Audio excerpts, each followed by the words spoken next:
I was 23 years old when I moved into the small cottage on the edge of the Blackwood Forest. It was a modest structure made of weathered gray stone and heavy timber beams that looked as though they had been harvested from the surrounding woods over a century ago. At the time, I felt like I had found the deal of a lifetime. The rent was incredibly low, and the landlord did not even ask for a security deposit.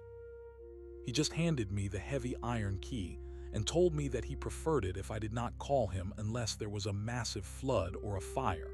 I should have seen that as a warning sign, but I was young and desperate for a quiet place to finish my graduate thesis. I wanted isolation. I wanted to be away from the noise of the city and the constant distractions of other people. I got exactly what I asked for. The cottage sat at the end of a long gravel driveway that washed out every time it rained. There were no neighbors within 3 miles of my front door. To the north, there was nothing but dense pines and oak trees that seemed to swallow the sunlight even at high noon.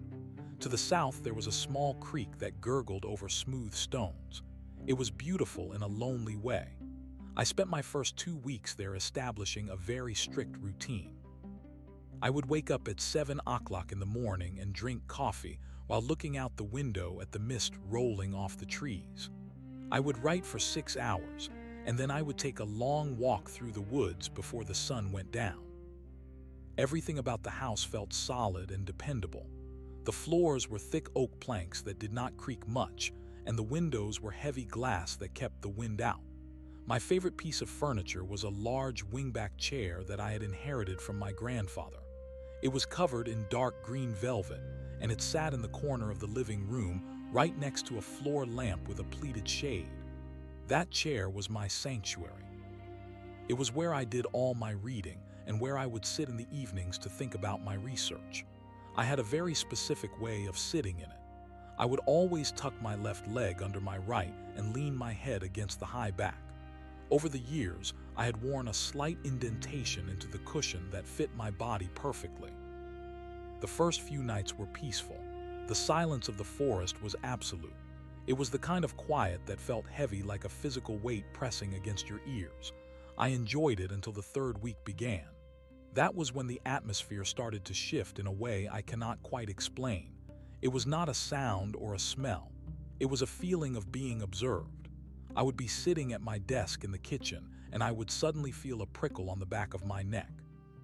I would turn around expecting to see someone standing in the doorway, but there was never anyone there. I told myself it was just the isolation getting to me. When you spend too much time alone, your brain starts to play tricks on you. It looks for patterns and shapes in the shadows to keep itself entertained. One Tuesday evening, I stayed up much later than usual. I had reached a breakthrough in my writing, and I did not want to stop until I had finished the chapter. By the time I closed my laptop, it was nearly 2 o'clock in the morning. The house was freezing because the fire in the hearth had died down to white ash and orange embers. I stood up and stretched my aching muscles. I decided to go into the living room to grab my book before heading up to bed. I did not turn on the kitchen light as I walked toward the doorway. I knew the layout of the house well enough to navigate in the dark. The living room was bathed in a very faint gray light coming from the moon outside. The shadows were long and distorted. As I stepped into the room, I glanced toward my green velvet chair. My heart skipped a beat and then seemed to stop entirely. In the darkness, I could see a distinct shape sitting in my chair. It was the silhouette of a person. They were sitting perfectly still with their back straight, and their head tilted slightly to one side, as if they were listening to something far away. I froze in the middle of the room. My breath hitched in my chest, and I felt a cold wave of adrenaline wash over me from head to toe. I could see the outline of shoulders and the curve of a head. The figure was dark and solid. It did not look like a pile of clothes or a trick of the light. It looked like a human being was resting in my private space. I stood there for what felt like an hour but was likely only 10 seconds. My mind raced through every logical possibility. Had I left the door unlocked? Had someone followed me back from the grocery store in town 3 days ago? I reached out my hand and fumbled for the switch on the wall. My fingers were shaking so hard that I missed it the first time. I finally found the plastic toggle and flipped it up. The floor lamp next to the chair surged to life and flooded the corner with warm yellow light. The chair was empty. There was nothing there. The green velvet was smooth and the indentation where I usually sat looked undisturbed. I walked over to the chair and touched the fabric. It was cold to the touch. I looked behind the chair and checked the space between the wall and the heavy curtains. I even looked under the small side table. There was absolutely nobody in the room but me. I laughed nervously and rubbed my face with my hands. I told myself that I was exhausted and that my eyes were strained from staring at a computer screen for 8 hours straight. I was experiencing a classic optical illusion. The way the moonlight hit the fabric must have created a shadow that my tired brain interpreted as a person. It is a common phenomenon called pareidolia. I convinced myself that this was the truth. I turned off the light and went upstairs to my bedroom. I locked my door that night, which was something I had not done since moving in. The next morning the sun was bright and the birds were singing in the trees. The terror of the night before felt silly and dramatic. I went about my day as usual, but I found that I could not stop looking at the chair. Every time I walked past the living room, I would glance toward that corner. I even moved the chair a few inches to the left just to change the way the light hit it. I thought that would solve the problem. If I changed the angle, the shadow would not be able to form the same way again. That evening, I made sure to finish my work before the sun set. I wanted to be tucked away in bed early. I did not want to be wandering around the house in the dark. I ate a quick dinner and washed my dishes. As I was drying a plate, I heard a soft, muffled sound coming from the living room. It sounded like the weight of a body shifting against fabric.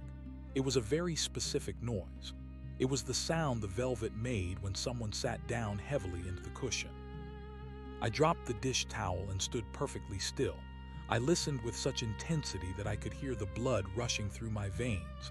The house was silent again. I told myself it was just the wood settling or perhaps a branch hitting the exterior wall. I walked slowly toward the living room doorway. I did not turn on the light yet. I wanted to see if the shadow was back. I peered around the corner and my blood turned to ice. The figure was there again. This time it was not just a silhouette. The moon was brighter tonight and it cast a pale silver glow across the room. I could see that the person was wearing dark clothing. They were sitting in the exact same position as before with their head tilted. I could see the way the velvet of the chair arm was being pressed down by a heavy hand. This was not a shadow. This was a physical presence. I could hear the faint sound of slow, rhythmic breathing. It was deep and steady. I did not reach for the light switch this time. I was too afraid to see what would happen when the light hit the chair. I was terrified that this time the person would not disappear. I stood in the dark kitchen and watched the figure. They did not move. They did not turn to look at me. They just sat there in my chair in my house in the middle of the woods. I felt a primal sense of dread that told me I was in grave danger. My instincts were screaming at me to run out the back door and get into my car, but I was paralyzed. I finally worked up the courage to speak. My voice came out as a thin, raspy whisper. I asked who was there. I asked what they wanted. The figure did not respond. The breathing did not change. It was as if I did not exist to them. I reached out and slammed my hand against the light switch. The room exploded into brightness. Just like before, the chair was empty. The velvet was smooth. The room was vacant. I did not sleep that night. I sat at my kitchen table with a heavy steak knife in my hand and watched the doorway until the sun came up. I realized then that I was not dealing with a simple intruder. An intruder does not vanish into thin air when you turn on a light. An intruder does not sit silently in a chair and wait for you to find them. I started to wonder if the house itself was the problem. I thought about the low rent and the landlord who did not want to be contacted. I thought about the history of the Blackwood Forest and the stories the locals told in the town tavern. I spent the entire day searching the house for hidden doors or secret compartments. I checked the attic and the small crawl space under the floorboards. I found nothing. The house was exactly what it appeared to be. I tried to stay outside as much as possible during the afternoon. I sat on the porch and watched the tree line. The forest felt different now. The trees seemed to be leaning in closer to the house as if they were trying to see inside. The silence was no longer peaceful. It was suffocating. I knew I should leave. I should have packed my bags and driven back to the city right then, but I had nowhere else to go. My apartment lease was over and I had spent most of my savings on the 3 months of rent for this cottage. I was trapped by my own financial situation and my pride. I did not want to admit that I was afraid of a shadow. I decided that I would confront the situation. I would prove to myself that there was a logical explanation. I went to the hardware store in town and bought the brightest light bulbs they had. I replaced every bulb in the living room. I also bought a small motion-activated camera that I could link to my phone. I set it up on the bookshelf facing the green velvet chair. I told myself that if there was something there, the camera would catch it. If the camera saw nothing, then I would know for sure that I was losing my mind. That night I sat in the kitchen with my phone on the table. I had the live feed from the camera open. The screen showed the living room in night vision mode. Everything looked green and grainy. The chair sat empty in the corner. I waited. The clock on the wall ticked away the seconds. 1 hour passed, then 2. I started to feel a sense of relief. Maybe the presence was gone. Maybe it only appeared when I was not looking directly at it through a lens. At exactly midnight, the motion alert on my phone went off. The screen flickered and I saw a shape move into the frame. It did not walk into the room. It just appeared. 1 second the chair was empty and the next second the figure was sitting there. It was the same person. On the screen they looked even more solid. I could see the texture of their hair and the folds in their dark jacket. They sat perfectly still. I looked from my phone screen to the open doorway of the living room. From where I sat in the kitchen I could see the chair. In the real world the chair was empty. I looked back at my phone. On the screen the person was still there. They were looking straight at the camera now. They had no face. Where there should have been eyes and a mouth, there was only smooth, pale skin. They raised a hand and pointed a long, thin finger toward the kitchen, toward me. I dropped the phone and it shattered on the tile floor. The screen went black. I was alone in the dark kitchen and I knew that the thing in the chair was watching me even if I could not see it with my own eyes. I could feel its gaze burning into me. It was a cold, predatory feeling. I realized that the light did not make it disappear. The light only made it invisible to me. It was always there. It had been there since the moment I moved in. It was sitting in my chair right now, watching me tremble. I backed away toward the rear exit of the cottage. I did not grab my coat or my keys. I just wanted to get out. I pushed open the heavy wooden door and ran into the night. The air was freezing and the ground was damp with dew. I did not stop until I reached the gravel driveway. I looked back at the house. Every window was dark except for the kitchen where I had left a small light on. As I watched, I saw the living room light turn on by itself. It was the bright yellow light from the floor lamp I had just outfitted with the new bulbs. Through the window, I could see the green velvet chair. It was empty. Then the light turned off. Then it turned on again. It began to strobe rapidly, on and off, on and off. In the flashes of light, I saw the figure. It was standing now. It was no longer sitting in the chair. It was standing by the window looking out at me.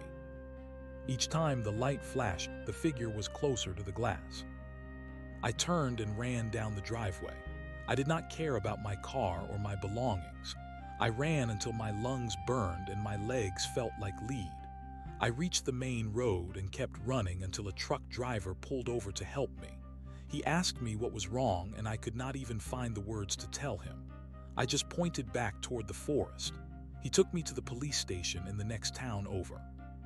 The officers were kind, but they clearly thought I was on drugs or having a mental breakdown. They sent a car out to the cottage the next morning. They found the house exactly as I had left it. My laptop was on the kitchen table. My books were on the shelf. The green velvet chair was in the corner. They checked the locks and the windows. There was no sign of a break-in. There were no footprints in the dirt other than my own. They told me that sometimes the isolation of the woods can cause people to hallucinate. I never went back to that house. I hired a moving company to get my things, and I told them they could keep the green velvet chair. I did not want it in my life anymore. The movers called me a few days later to tell me they had finished the job. The head mover sounded a bit shaken on the phone. He asked me if I had lived there alone. I told him that I had. He paused for a long time and then said that when they went to pick up the chair, they found something strange. He said that the velvet on the seat was warm. Not just a little bit warm, but as if someone had been sitting in it for hours and had only just stood up a few seconds before they entered the room. He also mentioned that when they loaded the chair into the truck, he looked back at the house and saw someone standing in the upstairs window. It was a person in a dark jacket with no face. I moved back to the city and took an apartment in a high-rise building with a doorman and bright hallway lights that never turn off. I do not sit in wingback chairs anymore. I have a hard plastic stool in my kitchen and a minimalist sofa with no deep corners. I try to stay busy, and I never stay up past midnight. But sometimes when the city gets quiet in the early hours of the morning, I feel a familiar prickle on the back of my neck. I feel like someone is standing behind me waiting for me to turn off the light. I know that they are out there. They are sitting in a chair somewhere waiting for the next person who wants a little bit of peace and quiet in the woods. Despite the terror that drove me from the Blackwood Forest, the memory of that faceless figure did not fade with the distance of miles or the passing of months. I found myself living in a state of hypervigilance that made the city feel like a cage rather than a sanctuary. Every shadow in my new apartment seemed to stretch toward me with malicious intent. I could not sleep without every light in the hallway and the kitchen burning a hole through the darkness. The sound of the elevator in the hall or the distant siren of an ambulance would make me jump. I realized that the house in the woods had not just frightened me. It had changed the way my brain processed the world. I was no longer a man of logic and research. I was a man who believed in things that should not exist. I spent my afternoons in the public library because the high ceilings and the presence of other people made me feel safe. I began to research the history of the land where the cottage stood. I searched through old property records and local newspaper archives that had been digitized. I found that the house had been built in the early 1900s by a man named Elias Thorne. He was a woodworker who lived alone after his wife passed away from a sudden fever. According to the records, Elias was known for his craftsmanship, but also for his extreme reclusive nature. He did not like visitors, and he rarely went into town for supplies. The locals thought he was eccentric but harmless until he disappeared in the winter of 1934. The police at the time found the house exactly as I had found it. The doors were locked from the inside, and there was a fire burning in the hearth. His tools were laid out on his workbench, and a half-finished chair sat in the center of his workshop. There was no sign of a struggle and no footprints leading away from the house into the deep snow. It was as if he had simply ceased to be.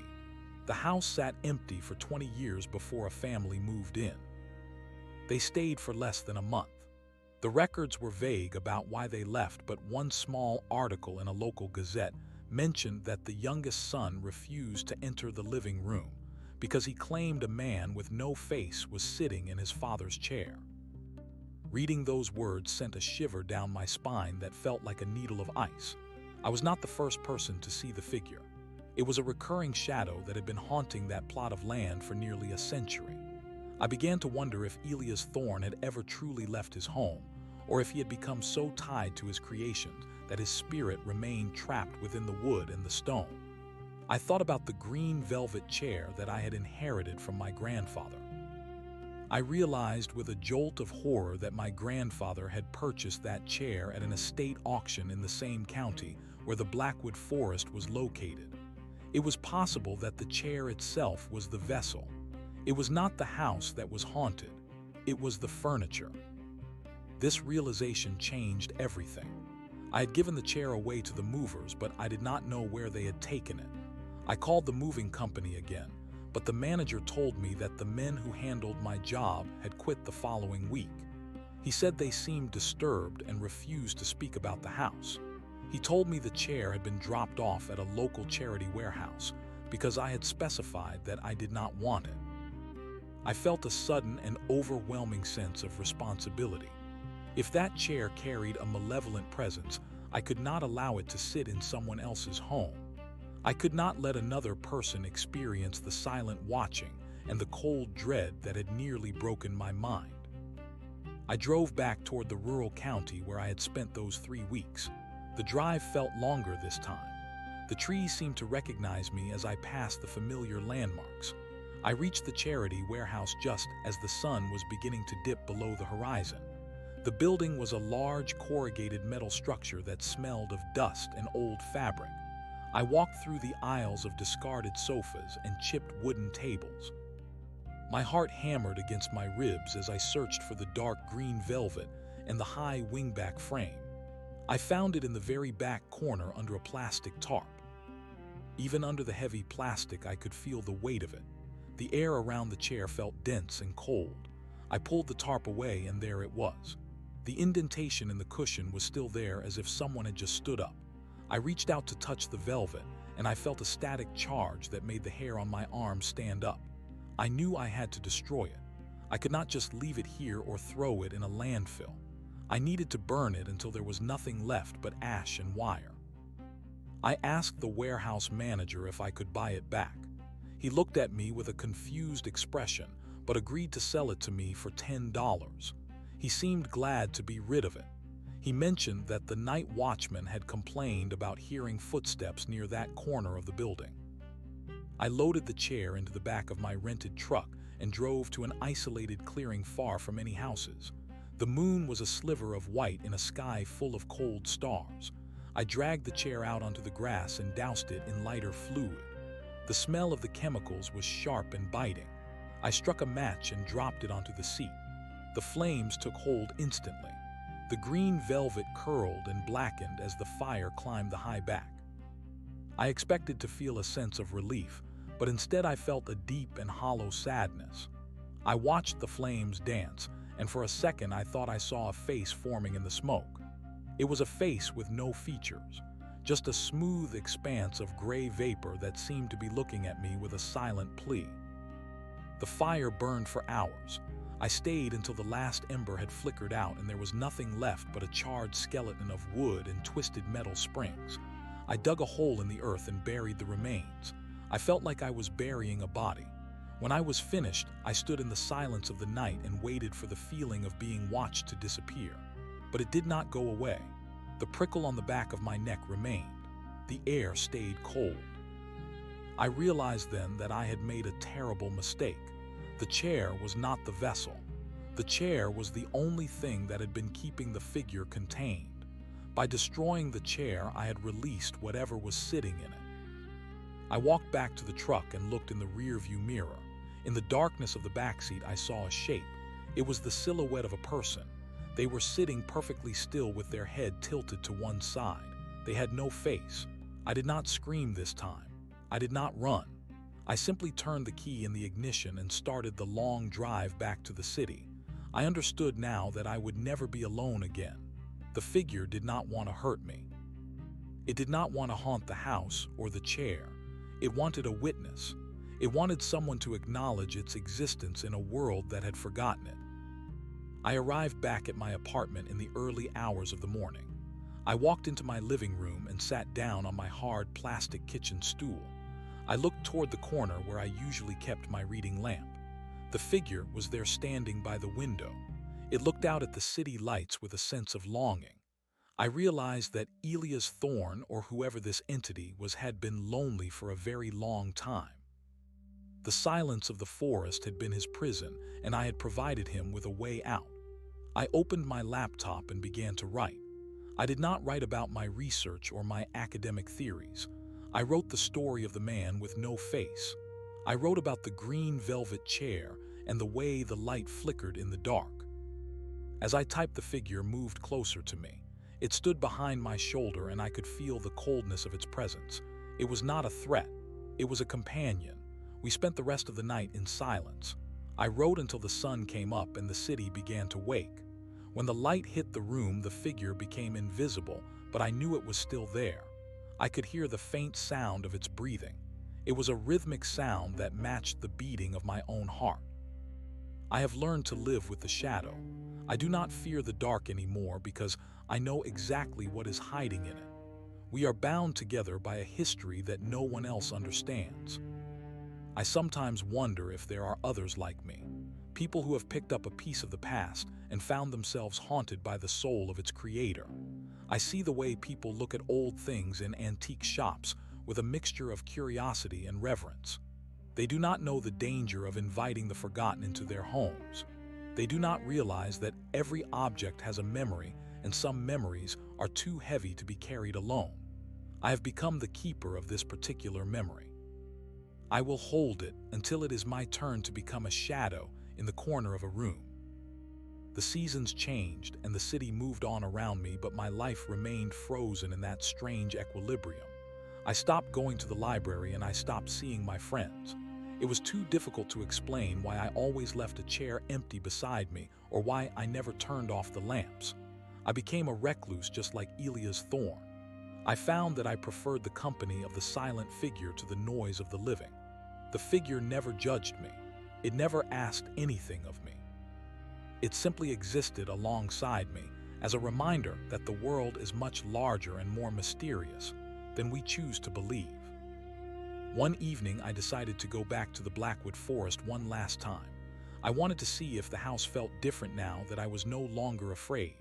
I drove the familiar route and parked at the end of the gravel driveway. The cottage looked smaller than I remembered. It was covered in vines and the windows were thick with grime. I walked inside and felt a sense of homecoming. The air was still and the dust motes danced in the fading light. I went into the living room and stood in the corner where the green velvet chair had once sat. The figure appeared beside me. It looked around the room as if it were remembering its own life. I realized that this was where it belonged. It was not meant for the city or the high-rise apartments. It was a creature of the woods and the shadows. I sat down on the floor and closed my eyes. I felt a hand rest gently on my head. It was cold, but it was not unkind. In that moment, I understood that the figure was not a monster. It was a fragment of a person who had loved this place so much that he could not leave it. He was the guardian of the silence. I left the house and drove away, but I did not feel the prickle on my neck this time. The weight had lifted. The figure had stayed behind in the cottage where it belonged. I returned to the city and finally turned off the lights in my apartment. I slept in the dark for the first time in months. I dreamed of the forest and the creek, and the way the mist rolls off the trees at 7 o'clock in the morning. I dreamed of a man with a face full of peace sitting in a green velvet chair. I realized that some things are meant to stay in the shadows, and some stories are meant to be told only to the wind. The house in the Blackwood Forest still stands. It is waiting for the next person who seeks a quiet place to write or to think. The rent is low and the landlord is distant. The floors are thick oak and the windows are heavy glass. If you go there, you might find a sense of peace that you have never known. But if you sit in the corner of the living room in the middle of the night, you might feel a shift in the atmosphere. You might see a silhouette in the moonlight. Do not be afraid. Do not reach for the light switch. Just sit quietly and listen to the breathing of the house. It has many things to tell you if you are willing to hear them. I have finished my book now. It is a story about the things we leave behind and the things that refuse to stay gone. I dedicated it to Elia's thorn. I do not know if anyone will ever read it or if they will believe a word of it. It does not matter. I did not write it for the world. I wrote it for the shadow in the chair. I wrote it to give a voice to the voiceless. Now when I walk through the city, I look at the old buildings and the discarded furniture on the sidewalk with a new perspective. I see the ghosts in the wood and the spirits in the stone. I know that we are never truly alone. We are surrounded by the echoes of those who came before us, and sometimes, if we are very lucky, they choose to sit with us for a while. The city is loud and bright and full of life, but I still keep a small corner of my apartment empty. I do not put a chair there. I do not put a lamp there. I leave it for the silence. Every now and then I feel a familiar coldness in the air and I know that a friend has come to visit. We do not speak. We do not move. We just exist together in the quiet space between the light and the dark. It is a beautiful way to live, and it is a lonely way to die. But in the end, we are all just shadows waiting for someone to turn on the light and see us for who we really are. I am no longer the man I was when I first drove into the Blackwood Forest. I am someone who has seen the face of the invisible and found it to be a reflection of my own soul. The journey is over and the story is complete. The rest is just silence and the sound of the wind through the pines.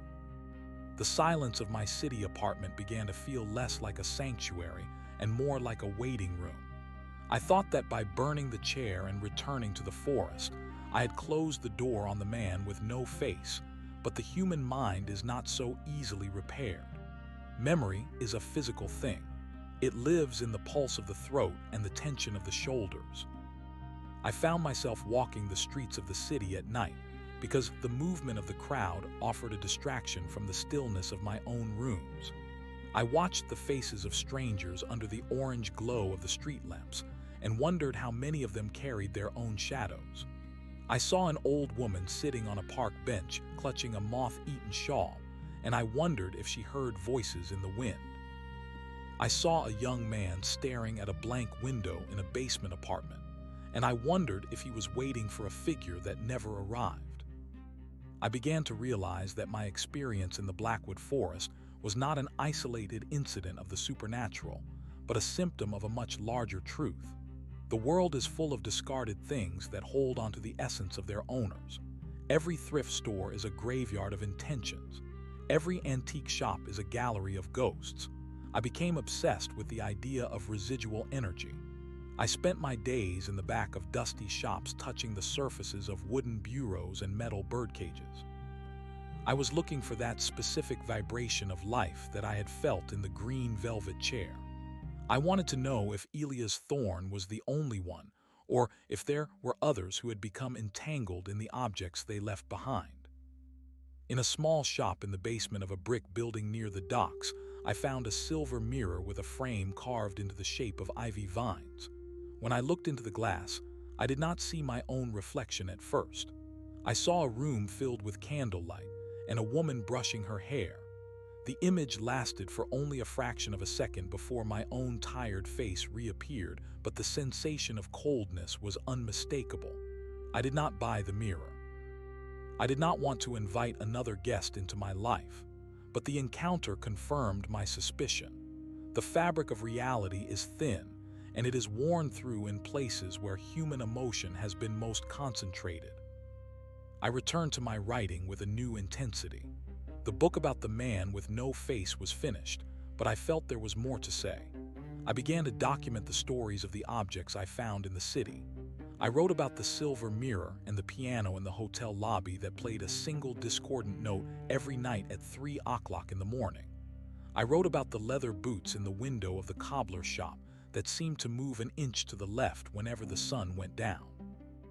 I was no longer just a witness to one haunting. I was becoming a chronicler of the invisible world. My apartment began to change as well. Although I had removed the furniture that could hold a shadow, the space itself started to absorb my own presence. I noticed that the light in the hallway would dim when I walked past, even though the bulbs were new. I saw that the water in my glass would ripple when there was no vibration in the floor. I was becoming part of the environment in a way that felt permanent. I stopped wearing a watch because time no longer seemed to move in a straight line. Morning would bleed into afternoon, and I would realize I had been sitting on my plastic stool for 6 hours without moving. I received a letter in the mail from the daughter of the man who had owned the moving company. She told me that her father had passed away, and that among his belongings she had found a small wooden box with my name on it. She asked if I would like to come and collect it. I felt a surge of apprehension. I had not spoken to anyone from that period of my life in a long time. I drove to her house in the suburbs where the lawns were perfectly manicured, and the sun felt too bright for the secrets people kept inside. The woman was kind and had eyes that looked like they had seen too much grief. She handed me the box and told me that her father had been terrified of it. He had kept it locked in a safe in the garage, and had left instructions that it should only be returned to the man from the house in the woods. I took the box back to my car and sat there for a long time before opening it. Inside was a single brass key and a photograph. The photograph was old and yellowed at the edges. It showed Elias Thorne standing in front of his cottage. He was a tall man with broad shoulders and a face that was full of a quiet and deep intelligence. Beside him stood a woman with a smile that seemed to light up the dark trees behind her. I turned the photograph over and saw words written in a cramped and precise hand. The message said that the wood remembers the touch of the maker, and the stone remembers the heat of the fire. It said that nothing is ever truly lost as long as there is a place for it to rest. I realized that the brass key belonged to a cabinet or a chest that I had missed during my stay at the cottage. There was one more piece of the puzzle hidden back in the Blackwood forest. The pull of the woods was stronger than ever. I knew that I could not stay in the city any longer. The bright lights and the noise were a mask that hid the truth of my existence. I packed a small bag and gave the keys of my apartment to the doorman. I did not tell him I was not coming back. I simply walked out of the lobby and drove toward the mountains. The air grew colder as I climbed higher, and the smell of pine needles filled the cabin of the truck. It felt like the earth was breathing a sigh of welcome. When I reached the gravel driveway of the cottage, I saw that the forest had begun to reclaim the structure. The porch had buckled and the roof was sagging under the weight of fallen branches. I walked up the steps and used the brass key on the small door at the base of the stairs that I had previously assumed was a utility closet. The lock turned with a heavy click. Inside was a small room no larger than a pantry. It was filled with carvings. There were wooden birds and small figures of people and miniature chairs that were perfect replicas of the green velvet wingback. In the center of the room was a workbench. On the workbench sat a journal bound in dark leather. I opened it and began to read the words of Elias Thorne. He wrote about the loneliness of the forest and the way the trees spoke to him in the night. He wrote about the death of his wife and the way he had tried to carve her likeness into the furniture so that she would never leave him. He believed that if he could capture the essence of a person in the grain of the wood, they would live forever. He had spent years trying to perfect the technique. He wrote that the green velvet chair was his greatest achievement and his greatest failure. He had poured so much of his own longing into it that it had become a vacuum. It did not hold the spirit of his wife. It held the hunger of his own soul. He realized too late that he had created a doorway that could not be closed. He had become a prisoner of his own creation. The man with no face was not a ghost in the traditional sense. It was the physical manifestation of the silence that Elias had invited into his home. I sat in the small room and felt the presence of Elias Thorne all around me. He was not standing in the corner or watching from the window. He was in the very air I was breathing. I understood then that I was not a victim of a haunting. I was an apprentice. I had been chosen to carry on the work of observing the stillness. I picked up a carving tool from the bench and felt the weight of it in my hand. It felt natural. It felt right. I spent the next few days cleaning the cottage. I repaired the porch and cleared the debris from the roof. I did not need the city anymore. I did not need the bright lights or the doorman. I had the forest and I had the silence. I began to carve. I started with small things like spoons and bowls, and then I moved on to larger projects. I found that when I worked the wood, the prickle on the back of my neck disappeared. The figure with no face would sit on the floor near my workbench and watch me. We were no longer stranger and shadow. We were two parts of the same story. I realized that the fear I had felt before was simply the resistance of a mind that did not want to let go of the world of logic. Once I accepted that the world is a place of mystery, the fear transformed into a kind of reverence. I understood that the man with no face was waiting for me to finish what Elias had started. He was waiting for a place to truly belong. I decided to build a new chair. Not a chair of velvet and wire, but a chair of solid oak and deep carvings that told the history of the Blackwood forest. I worked through the autumn and into the winter. The snow piled up against the windows, and the wind howled through the trees, but the cottage was warm and full of the smell of fresh wood shavings. I carved scenes of the creek and the mountains, and the faces of the people I had seen in the city. I carved the image of the woman from the photograph, and the image of the old man who had sold me the chair. I carved my own face into the armrests. When the chair was finished, I placed it in the center of the living room. It was a massive and imposing piece of furniture that seemed to anchor the entire house to the earth. I sat in it and felt the strength of the wood beneath me. I felt the connection to the land and the history of the people who had lived here before. The figure with no face approached the chair, and for the first time I saw a change in its form. The gray vapor began to solidify. The features of a man started to emerge from the mist. It was Elias Thorne. He looked exactly as he had in the photograph, but his eyes were full of a peace that surpassed understanding. He looked at me and nodded. He did not need to speak. The silence said everything that needed to be said. He sat down in the chair beside me, and I felt a warmth spread through the room. The coldness that had followed me for months was gone. The house was no longer haunted. It was inhabited. I stay in the cottage now, and I continue to carve. I sell my work to the people in the town who think I am just another eccentric hermit living in the woods. They do not know that each piece of furniture I create carries a small part of the silence within it. I am careful with my craft. I do not create vessels of hunger. I create places of rest. I have learned that the past does not have to be a burden. It can be a foundation. Sometimes in the evening, I sit on the porch and watch the mist roll off the trees. I see the shadows moving in the dark, and I know that they are not something to be feared. They are just the memories of the world trying to find a way home. I am the keeper of the gate. I am the one who listens to the breathing of the forest and the heartbeat of the wood. I have found my peace and quiet in the Blackwood Forest, and I will never leave it again. The man with no face is gone, but his legacy remains in the steady hand that holds the chisel and the heart that no longer fears the dark. The cycles of the moon and the turning of the leaves are the only clocks I follow. The city is a dream that has faded into a distant and noisy memory. I have found that when you stop running from the shadows, they stop chasing you. They simply walk beside you until you are ready to sit down and rest. I am ready now. I am part of the wood and the stone and the silence. I am the voice of the Blackwood Forest, and my story is carved into the very walls of this house. There is nothing left to fear, and there is nothing left to hide. The light is always burning in the window, and the door is always unlocked for those who are brave enough to enter.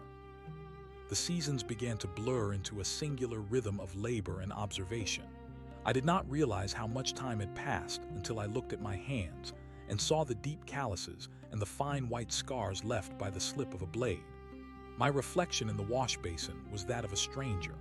My hair had grown long and gray at the temples, and my eyes held the steady gaze of someone who had looked into the void and found it beautiful. I was no longer a man who wrote about things.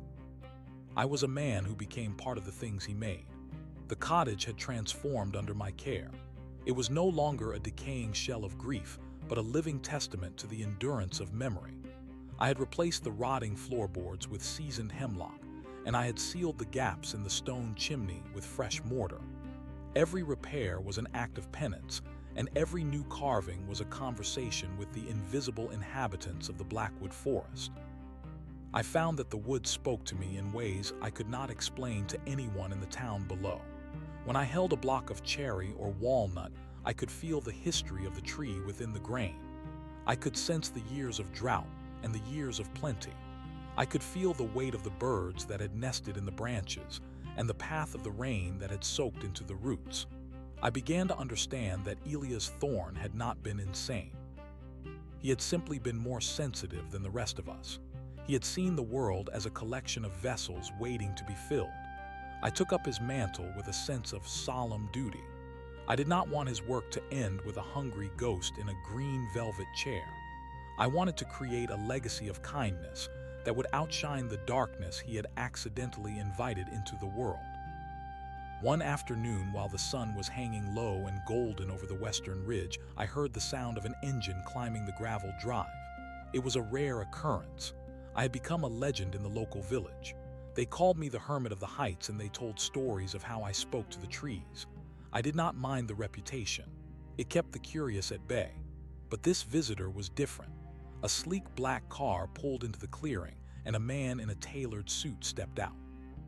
He looked entirely out of place against the rugged backdrop of the pines. He carried a leather briefcase, and his shoes were polished to a mirror shine. He looked at the cottage with a mixture of disdain and professional interest. I stood on the porch with my wood rasp in my hand and watched him approach. The man introduced himself as a representative of a large development firm. He told me that the land surrounding the cottage had been sold and that his company intended to turn the Blackwood Forest into a luxury resort. They wanted the cottage gone. They wanted the trees cleared. They wanted to pave over the silence with asphalt and concrete. He offered me a sum of money that would have seemed like a fortune to the man I used to be. He spoke of progress and the benefits of tourism. He talked about the jobs it would create and the growth it would bring to the valley. I listened to him speak, and I felt a coldness rising from the ground that had nothing to do with the weather. It was the anger of the earth itself. The trees seemed to lean in closer as if they were listening to his every word. I told the man that the land was not for sale. I told him that there were things in this forest that did not belong to the world of commerce. He laughed, a dry and hollow sound that echoed unpleasantly against the hills. He told me that I was a squatter and that the distant landlord had already signed the papers. He said that I had 30 days to vacate the premises before the bulldozers arrived. He handed me a legal document and turned back toward his car. As he reached for the door handle, a sudden gust of wind tore through the clearing. It was not a natural wind. It did not carry the scent of rain or the chill of the mountains. It was a sharp and focused blast that smelled of old wood and ancient dust. The man was knocked off his feet, and his briefcase flew open, scattering papers across the dirt. I did not move to help him.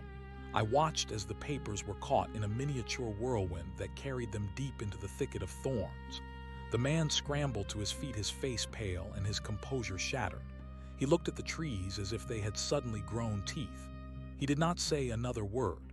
He jumped into his car and sped away, his tires spitting gravel as he fled down the mountain. I knew then that the battle for the Blackwood Forest had begun. I went back inside and sat in the oak chair I had built. I closed my eyes and reached out with my mind to the presence that still lingered in the corners of the room. I told the silence that I would not leave. I told the shadows that I would stand my ground. The next few weeks were a blur of activity. I did not spend my time packing or preparing to leave. I spent my time carving. I worked on the exterior of the cottage. I carved protective runes into the door frames and intricate patterns of ivy and oak leaves into the window shutters. I wanted to turn the entire house into a fortress of memory. I went into the woods and found the oldest trees, the ones that had stood since before the first settlers arrived. I sat at their roots and listened to their slow and heavy heartbeats. I asked them for their strength. I felt a deep and vibrating hum beneath the soil, as if the very bones of the mountain were shifting in response to my plea. The development company sent more men. They came with surveyors and engineers. They came with orange marking tape and spray paint. But every time they tried to mark a tree for removal, the paint would vanish by the next morning. The tape would be found shredded and hanging from the highest branches like festive streamers. The machinery would not start. The engines would cough and die as if the fuel had been replaced with swamp water. The workers began to talk of a curse. They spoke of seeing a tall man with broad shoulders, standing in the mist, watching them with eyes that were not human. They spoke of hearing the sound of a wood rasp at midnight, even when the cottage was dark. I stayed within the walls of my sanctuary and continued my work. I was carving a series of panels for the living room walls. Each panel depicted a different aspect of the forest history. I carved the arrival of Elias Thorne and the building of the cottage. I carved the sorrow of his loss and the creation of the green velvet chair. I carved my own arrival and the way the shadows had tested me. As I worked, I felt the presence of Elias standing behind me. He was no longer a frightening figure of gray mist. He was a solid and comforting shadow. He guided my hand when the grain was difficult, and he whispered secrets of the wood into my ear. We were a team of two men separated by death, but united by a single purpose. The final confrontation came on a Tuesday morning at 10 o'clock. The air was heavy with the scent of ozone, and the sky was a bruised shade of purple. A fleet of heavy machinery arrived at the base of the driveway. There were 3 bulldozers and a massive excavator. The man in the suit was back, and this time he brought a crew of armed security guards. He looked determined to end the stalemate. He shouted through a megaphone for me to come out with my hands up. He said that I was interfering with a legal operation and that I would be arrested if I did not comply. I did not answer him. I sat in my oak chair and waited. I felt the pulse of the house beating in time with my own. The first bulldozer began to crawl up the drive. Its metal tracks ground the gravel into powder, and its yellow blade was lowered like a spear.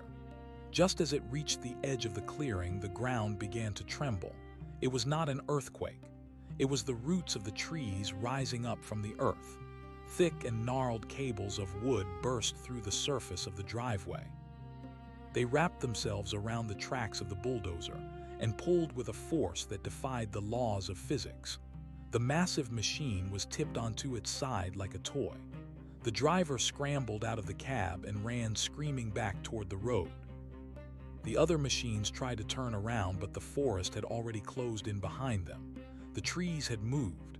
It sounds impossible, but I saw it with my own eyes. The pines and the oaks had stepped into the path, blocking the exit with a wall of ancient timber. The security guards fired their weapons into the air, but the sound was swallowed by the thick atmosphere. The bullets did not hit anything. They seemed to slow down and drop to the ground as if the air itself had become thick as honey. The man in the suit was frozen in place, his megaphone falling from his nerveless fingers. He looked up and saw the shadows emerging from the woods. There were hundreds of them. They were not just the shadows of people. They were the shadows of animals that had long since passed away. They were the echoes of every living thing that had ever called the Blackwood Forest home. They did not attack. They simply stood there in a silent circle around the intruders. The weight of their collective memory was more powerful than any weapon. The men felt the crushing pressure of 1,000 years of existence. They felt their own insignificance in the face of the eternal. One by one, they dropped their tools and their pride.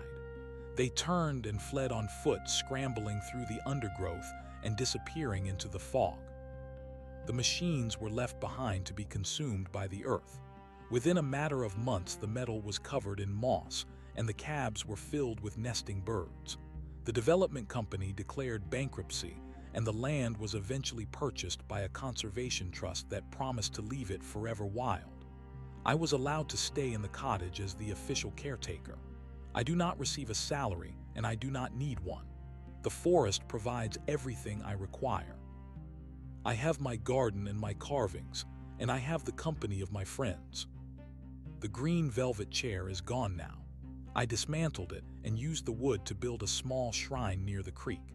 It is a place where the shadows can go to rest when they are tired of wandering. I kept the velvet fabric and used it to line a box for my carving tools. The hunger that once lived in that chair has been transformed into a quiet contentment. I have learned that the things we leave behind are not just ghosts. They are the seeds of what we will become. We are all carving our own stories into the world, and it is up to us to decide if those stories will be told in light or in shadow. I am an old man now, and my hands are no longer as steady as they once were. I spend more time sitting on the porch than I do at the workbench. I watch the new generations of trees growing tall and strong, and I see the children of the animals I once knew. The forest is a living thing, and I am a small part of its breath. I know that my time is coming to an end.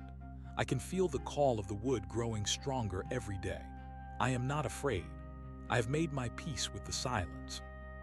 I have finished the work that Elia's thorn started, and I have found a place where I truly belong. When the day comes for me to leave this body, I know exactly what will happen. I will not go to a place of clouds and harps. I will simply step into the grain of the oak chair. I will become the warmth in the wood and the shadow in the corner. I will be the one who listens to the breathing of the house and the one who watches over the next person who seeks a quiet place to write or to think. I will tell them the stories of the Blackwood Forest, and I will teach them that the dark is not a place of fear but a place of rest. The cycle will continue, and the silence will remain. It is a beautiful way to live, and it is a beautiful way to stay. The house still stands. The rent is free if you know how to pay with your soul. The floors are thick oak and the windows are heavy glass. If you go there, you might find the peace you have been looking for. Just remember to be quiet and to listen. The forest has many things to tell you, and the shadows are always ready to sit with you for a while. Do not reach for the light switch. Just let the darkness hold you.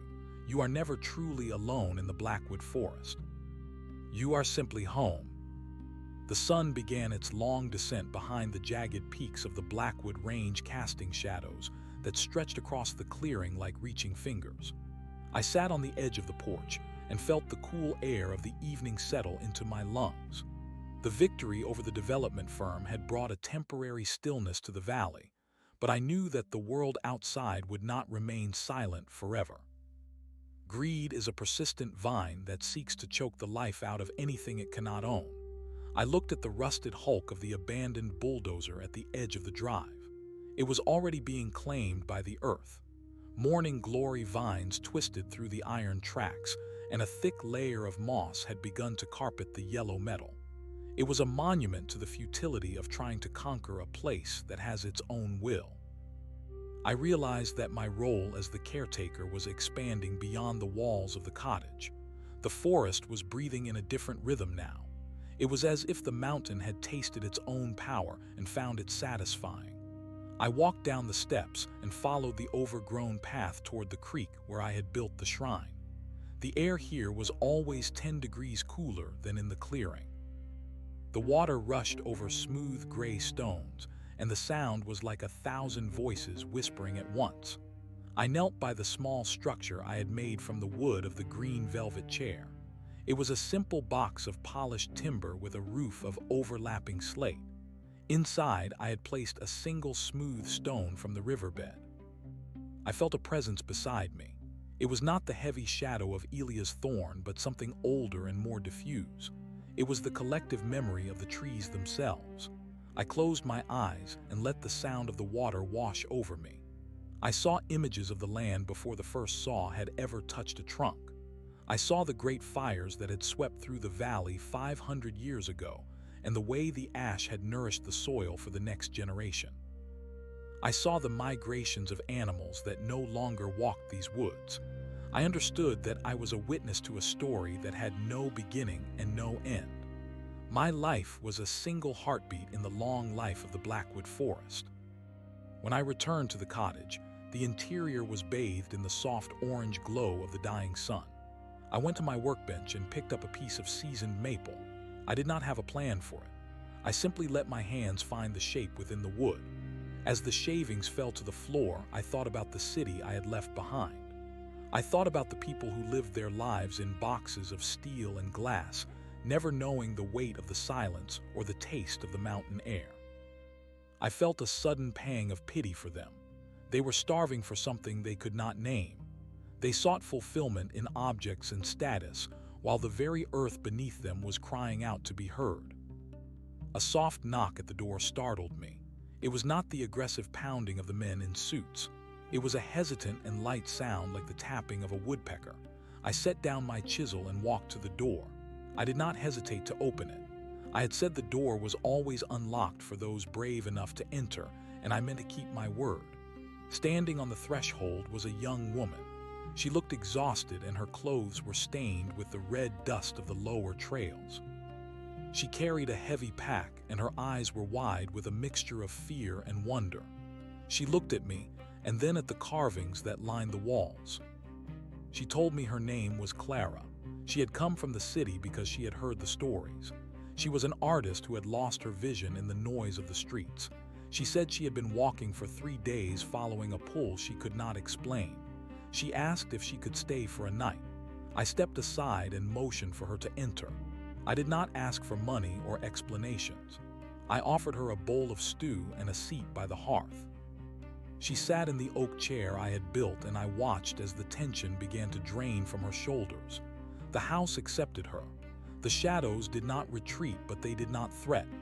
They watched her with a quiet curiosity. Clara stayed for more than one night. She stayed for a week and then a month. She did not speak much at first. She spent her days wandering the woods with a sketchbook and a stick of charcoal. She drew the twisted roots of the hemlocks and the delicate patterns of the lichen on the rocks. I watched her work, and I saw the life returning to her eyes. She was learning to see the world the way I saw it. She was learning that beauty is not something you create, but something you discover. We worked in a companionable silence, each of us focused on our own craft. She brought a new energy to the cottage, a lightness that balanced the deep gravity of the memories that lived there. One evening, as we sat by the fire, she asked me about the man in the photographs. I told her about Elia's thorn and the hunger he had tried to trap in the wood. I told her about the figure with no face and the way the silence had claimed me. She listened with a steady gaze, her fingers tracing the grain of the table. She said that she felt him sometimes in the garden. She said he did not seem like a ghost to her. He seemed like a gardener who was waiting for the right season to bloom. I realized then that the legacy of the Blackwood Forest was safe.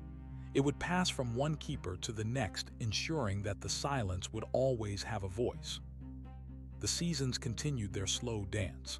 Winter arrived with a sudden and brutal cold that turned the creek to glass and draped the pines in heavy blankets of white. The world became a study in monochrome. Clara and I spent the short days by the fire. We shared stories of the things we had seen and the things we hoped to find. I taught her the basics of wood carving, showing her how to read the grain and how to respect the temper of the blade. She was a natural student. Her hands were steady and her intuition was sharp. She began to carve small birds and forest creatures, and she left them on the windowsills for the shadows to find. During the long nights of the solstice, the house felt more alive than ever. The wind howled through the chimney, but the walls held firm. I felt the presence of all those who had lived in this spot before me. I felt the indigenous hunters who had camped by the spring and the early settlers who had struggled to clear the rocky soil. They were all part of the chorus. We were not alone in the cold. We were surrounded by the warmth of 1,000 years of human endurance. I realized that the cottage was not just a shelter. It was a bridge between the world of the living and the world of the memory. In the spring, the forest exploded with a violent and beautiful green. The snow melted into rushing torrents that fed the thirsty roots of the valley. Clara decided it was time for her to leave. She had found what she was looking for. Her sketchbooks were full, and her heart was no longer empty. She thanked me for the sanctuary and promised to tell the truth about the Blackwood Forest to anyone who would listen. I watched her walk down the drive until she was just a small speck against the vastness of the trees. I was alone again, but the loneliness did not have the sharp edge it once possessed. It was a soft and familiar coat that fit me perfectly. The years began to move faster as I grew older. The work at the bench became more difficult, but the results were more profound. I stopped making furniture for the people in the town. I began to carve for the forest itself. I made masks that I hung from the branches of the elder trees. I carved totems that I buried in the soft earth of the meadows. I was giving back the stories that the wood had given to me. I felt my body slowing down, but my spirit was becoming more expansive. I was beginning to see through the veil of the physical world. I could see the shimmering lines of energy that connected every living thing in the valley. I knew that the time of the transition was near. I began to prepare the cottage for the next person. I cleaned the hearth and sharpened the tools. I polished the oak chair until it glowed like a dark jewel in the center of the room. I wrote down the history of the house and the forest in a thick leather-bound journal. I wanted the next keeper to know that they were part of something significant. I wanted them to understand that the silence was a gift and not a burden. I placed the journal on the mantel next to the photograph of Elia's thorn. We were both waiting now. One afternoon, a young man arrived at the edge of the clearing. He looked much like I had when I first came to the mountain. He was thin and nervous with eyes that searched for a peace he had never known. He stood at the base of the porch steps and looked up at me. I did not say a word. I simply stood up from my chair and walked toward the door. I left it wide open behind me. I walked into the woods and did not look back. I felt the cool dampness of the shadows swallowing me up, and it felt like a homecoming. I moved deeper into the thicket toward the place where the oldest trees stood in a silent circle. I sat down at the base of a massive oak, its bark rough and comforting against my spine. I closed my eyes and let my breath synchronize with the swaying of the branches. I felt my heartbeat slowing, matching the deep and ancient thrum of the mountain. The boundaries of my skin began to blur. I was no longer a man named David.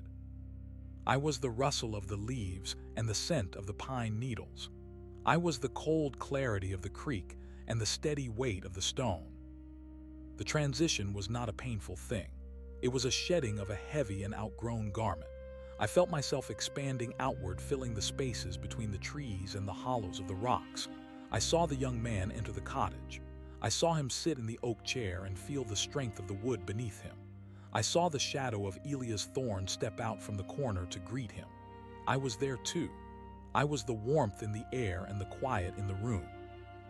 I was the one who would listen to his stories and guide his hand when the wood was stubborn. The Blackwood Forest remains a place of mystery and power. It is a sanctuary for those who are lost and a fortress for those who are found. The light still burns in the window, and the door is still unlocked. The cycles of the moon and the turning of the leaves continue their eternal dance. The world outside may change and grow loud, but the silence of the forest is immutable. It is a story carved in wood and stone, a legacy of peace that will never fade. I am part of that story now, and I will be here until the mountains crumble into the sea. There is nothing left to fear. There is only the long and beautiful rest in the heart of the wood. The young man, whose name I later learned was Caleb, did not speak for 3 days. He spent his time standing by the large windows in the front room, watching the way the mist rolled down from the peaks of the Blackwood Range. He moved through the house with a cautious grace, as if he were afraid of breaking the fragile stillness that had settled over the rooms. I watched him from the edges of his vision. I was the flicker of the firelight on the hearth and the soft creak of the floorboards under his feet. He was a man burdened by the echoes of a city that had tried to hollow him out. His eyes were tired, and his hands shook when he reached for the kettle. I remembered that tremor. I remembered the way the world beyond the trees could make a soul feel thin and frayed. He found the journal I had left on the mantel. He sat in the oak chair for hours, reading the words I had written about the nature of the wood and the responsibility of the caretaker. I could feel his heartbeat steady as he turned the pages. The chair, which had once been a vessel for a hungry and restless spirit, now offered only support and grounding. It had been cured by years of patient attention, and the presence of Clara had softened its remaining edges. Caleb began to understand that the house was not just a structure of timber and stone, but a living entity that required a specific kind of devotion. He began to tend to the small tasks that keep a home alive. He swept the dust from the corners and polished the windows until the forest seemed to press directly against the glass. The shadows did not hide from him. They gathered in the corners of the room when the sun went down, watching him with their silent and ancient eyes. At first, he reached for the light switch, as I had warned him not to do. He wanted to push back the dark and reclaim the space for the known world. But the shadows did not retreat. They simply grew deeper and more persistent until he finally let his hand drop. He sat in the darkness and listened. He heard the breathing of the mountain and the slow movement of the sap in the trees. He heard the voices of those who had come before him, whispering in the drafty hallways. He realized that the dark was not an enemy but a blanket. It was a place where the ego could dissolve and the true self could emerge. I began to guide him toward the workbench. I left the chisels out where the light would catch the steel. I placed a piece of raw cedar in the center of the table and waited. It took a week before he finally picked up the tool. He held it with a mixture of reverence and uncertainty. He did not know the language of the grain yet. He did not understand how to listen to the wood before he began to cut. I reached out through the cold air and touched his fingers. I showed him how to find the path of least resistance and how to respect the knots and the imperfections. He made his first cut, and the scent of the cedar filled the small room. It was a clean and honest smell, a scent that promised a new beginning. Caleb proved to be a different kind of student than Clara had been. Where she was fluid and intuitive, he was precise and methodical. He wanted to understand the mechanics of the forest. He spent his mornings studying the way the water moved through the creek and the way the shadows shifted with the seasons. He began to map the area surrounding the cottage, creating detailed drawings of the different species of trees and the paths the animals took through the undergrowth. He was building a relationship with the land based on observation and respect. The forest responded in kind. The trees seemed to lean in toward him as he walked, and the animals no longer fled at his approach. He was becoming a part of the ecosystem, a thread in the complex tapestry of the valley. The first winter of his stay was a test of his resolve.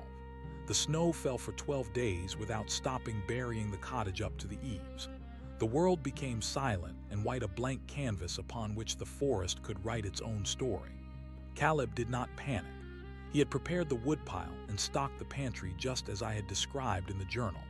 He spent the long evenings by the fire carving small figures of the animals he had seen in the woods. He was no longer a stranger in a hostile land. He was a man at home in his own skin. I felt a sense of pride as I watched him. The cycle was continuing just as it was meant to do. The legacy of Elia's thorn was being transformed from a burden of hunger into a gift of stewardship. One night during a particularly fierce blizzard, the figure with no face returned. It stood outside the window, its form blurred by the swirling snow. Caleb saw it and did not look away. He stood up from his chair and walked to the glass. He placed his hand against the cold surface and looked directly into the emptiness where a face should have been. He did not feel fear. He felt a deep and abiding sadness. He understood that the figure was a manifestation of all the things that had been lost to the forest over the centuries.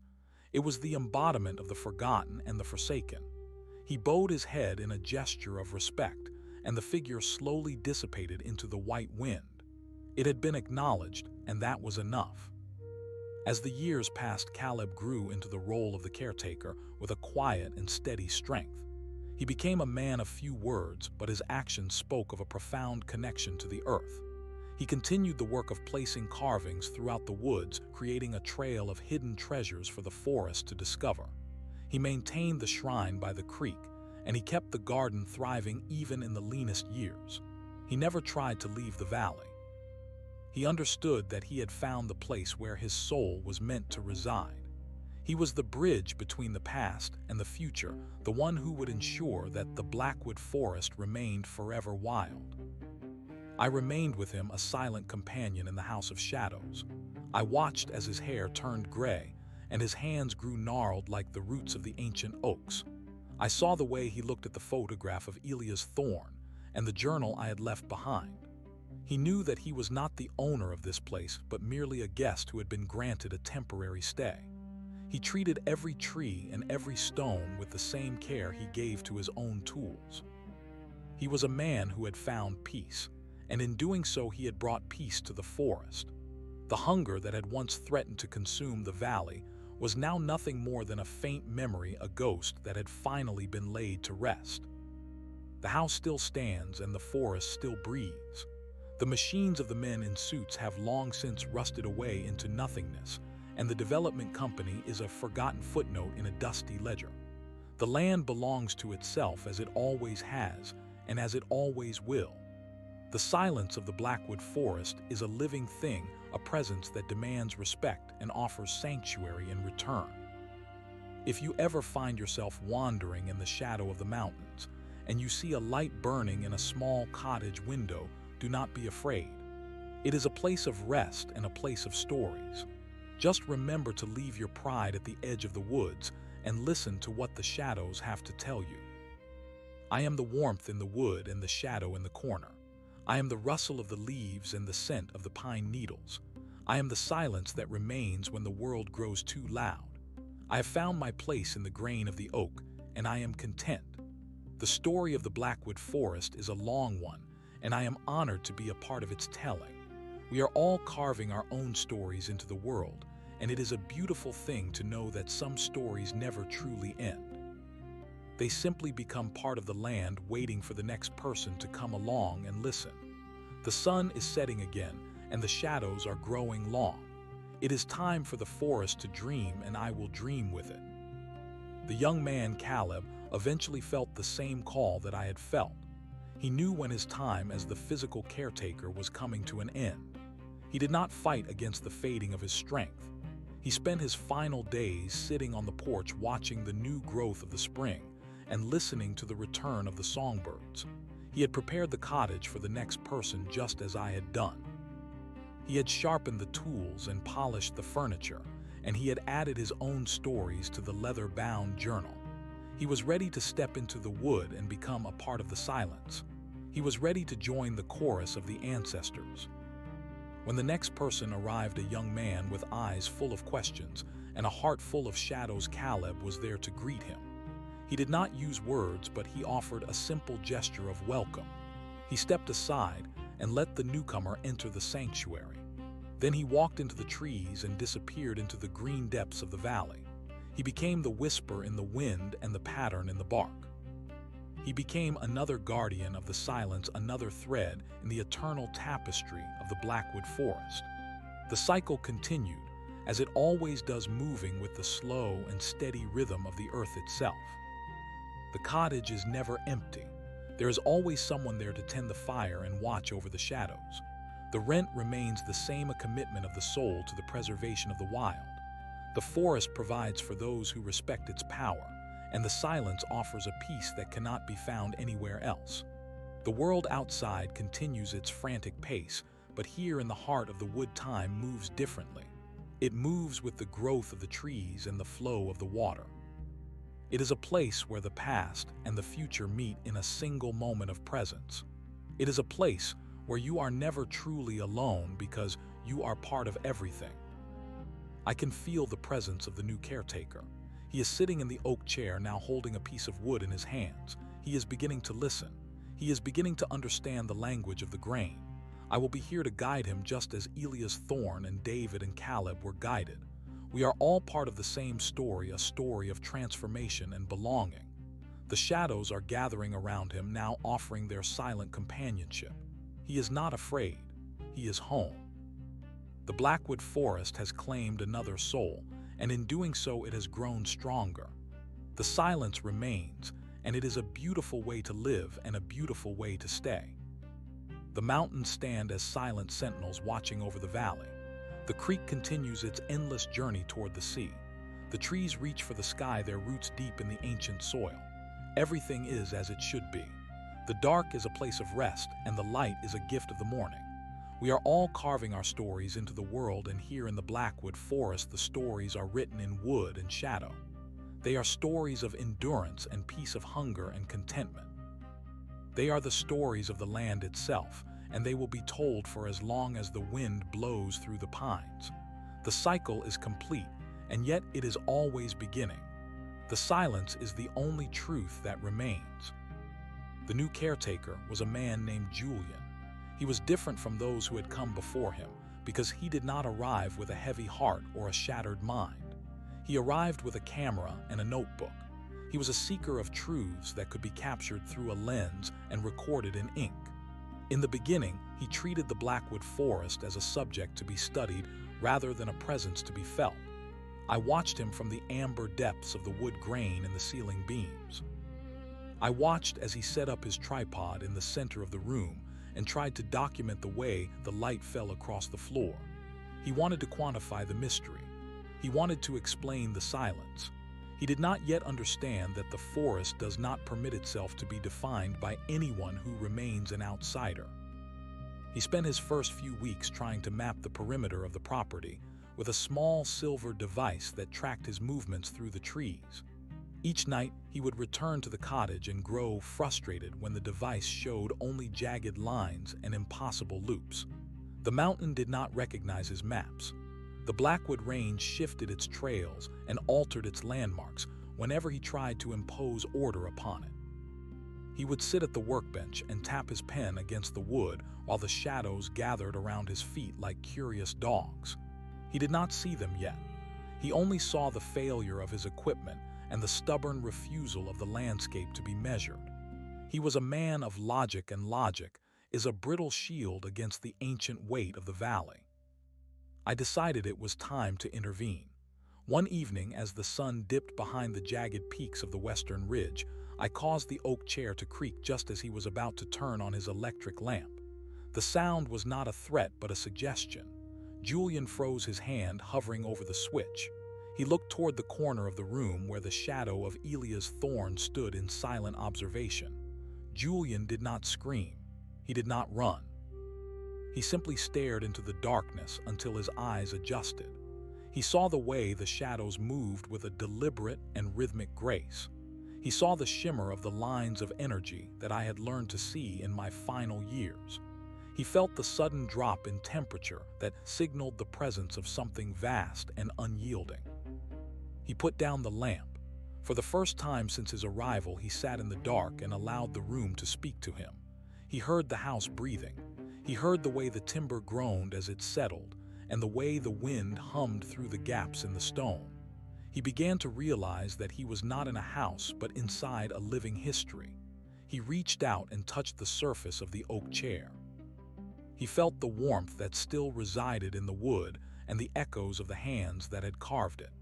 He felt the lingering peace of Clara and the steady resolve of Caleb.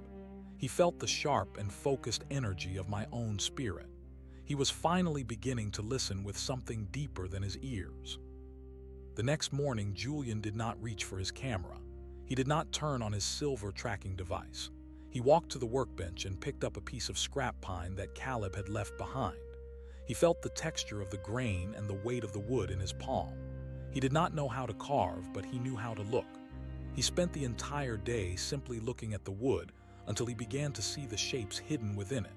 He saw the curve of a wing and the sharp line of a beak. He saw the story that the tree wanted to tell.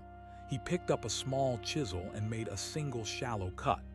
The scent of the resin rose to meet him, and I felt a surge of recognition. The transformation had begun. The forest changed for him then. The mist no longer felt like a barrier but like a veil being lifted. The paths through the thicket became clear, and the trees seemed to step back to allow him passage. He found the totems I had buried in the meadows and the masks I had hung from the elder trees. He did not photograph them. He knelt in the dirt and touched them with a reverence that he had previously reserved for his lenses. He understood now that these were not artifacts but offerings. They were the language of the forest, and he was a student learning his first words. He began to leave his own offerings small piles of polished stones and intricate patterns made of fallen leaves. He was communicating with the mountain in the only way it understood. Winter arrived with a ferocity that Julian was not prepared for. The temperature plummeted and the wind howled through the valley like a wounded beast. The snow piled high against the door and the windows became opaque with frost. Julian found himself trapped inside the cottage for weeks at a time. The silence became a physical weight pressing against his chest. He did not have the survival skills of Caleb or the quiet patience that I had developed over decades. He struggled with the isolation. He missed the sound of human voices and the hum of the city. He paced the small room like a caged animal, while the shadows watched him with their cold and unblinking eyes. I stayed close to him during those dark months. I was the heat that radiated from the hearth and the steady pulse of the floorboards. I reminded him through the subtle movements of the air that he was not alone. I showed him how to find comfort in the repetitive tasks of the day. He learned to bake bread by the scent of the dough and the color of the crust. He learned to sharpen his tools until the steel sang a high and clear note. He began to write in the leather-bound journal, filling the pages with sketches of the spirits he saw in the woods and the dreams that visited him in the night. He was no longer trying to document the forest. He was allowing the forest to document him. One night, the figure with no face appeared at the window. The blizzard was at its peak, and the house shuddered under the force of the gale. Julian saw the figure and felt a surge of primal terror. He backed away from the glass, his heart hammering against his ribs. The figure did not move. It simply stood there, its presence a void in the white storm. Julian remembered the words Caleb had written in the journal about acknowledgement and respect. He forced himself to walk back to the window.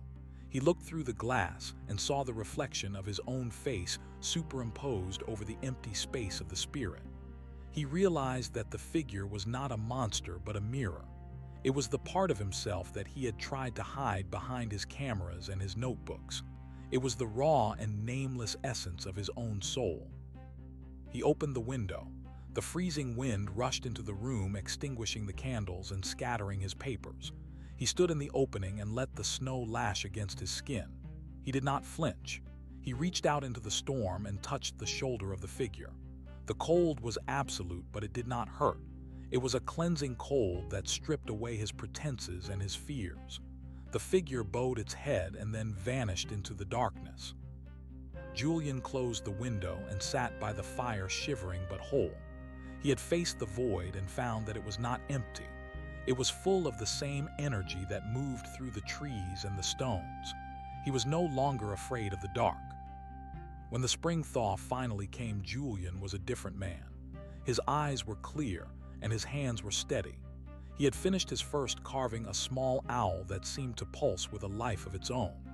He placed it on the mantel next to the photograph of Elia's thorn.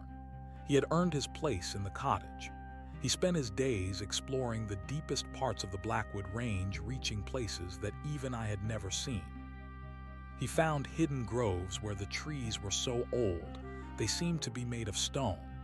He found caves where the water dripped with a musical rhythm that echoed the heartbeat of the mountain. He was a witness to the secret life of the valley. The years passed, and Julian became a legend in the town at the base of the mountain. People spoke of the man who lived in the woods and never came down for supplies. They whispered about the strange carvings that would appear on the doorsteps of those who were grieving or lost.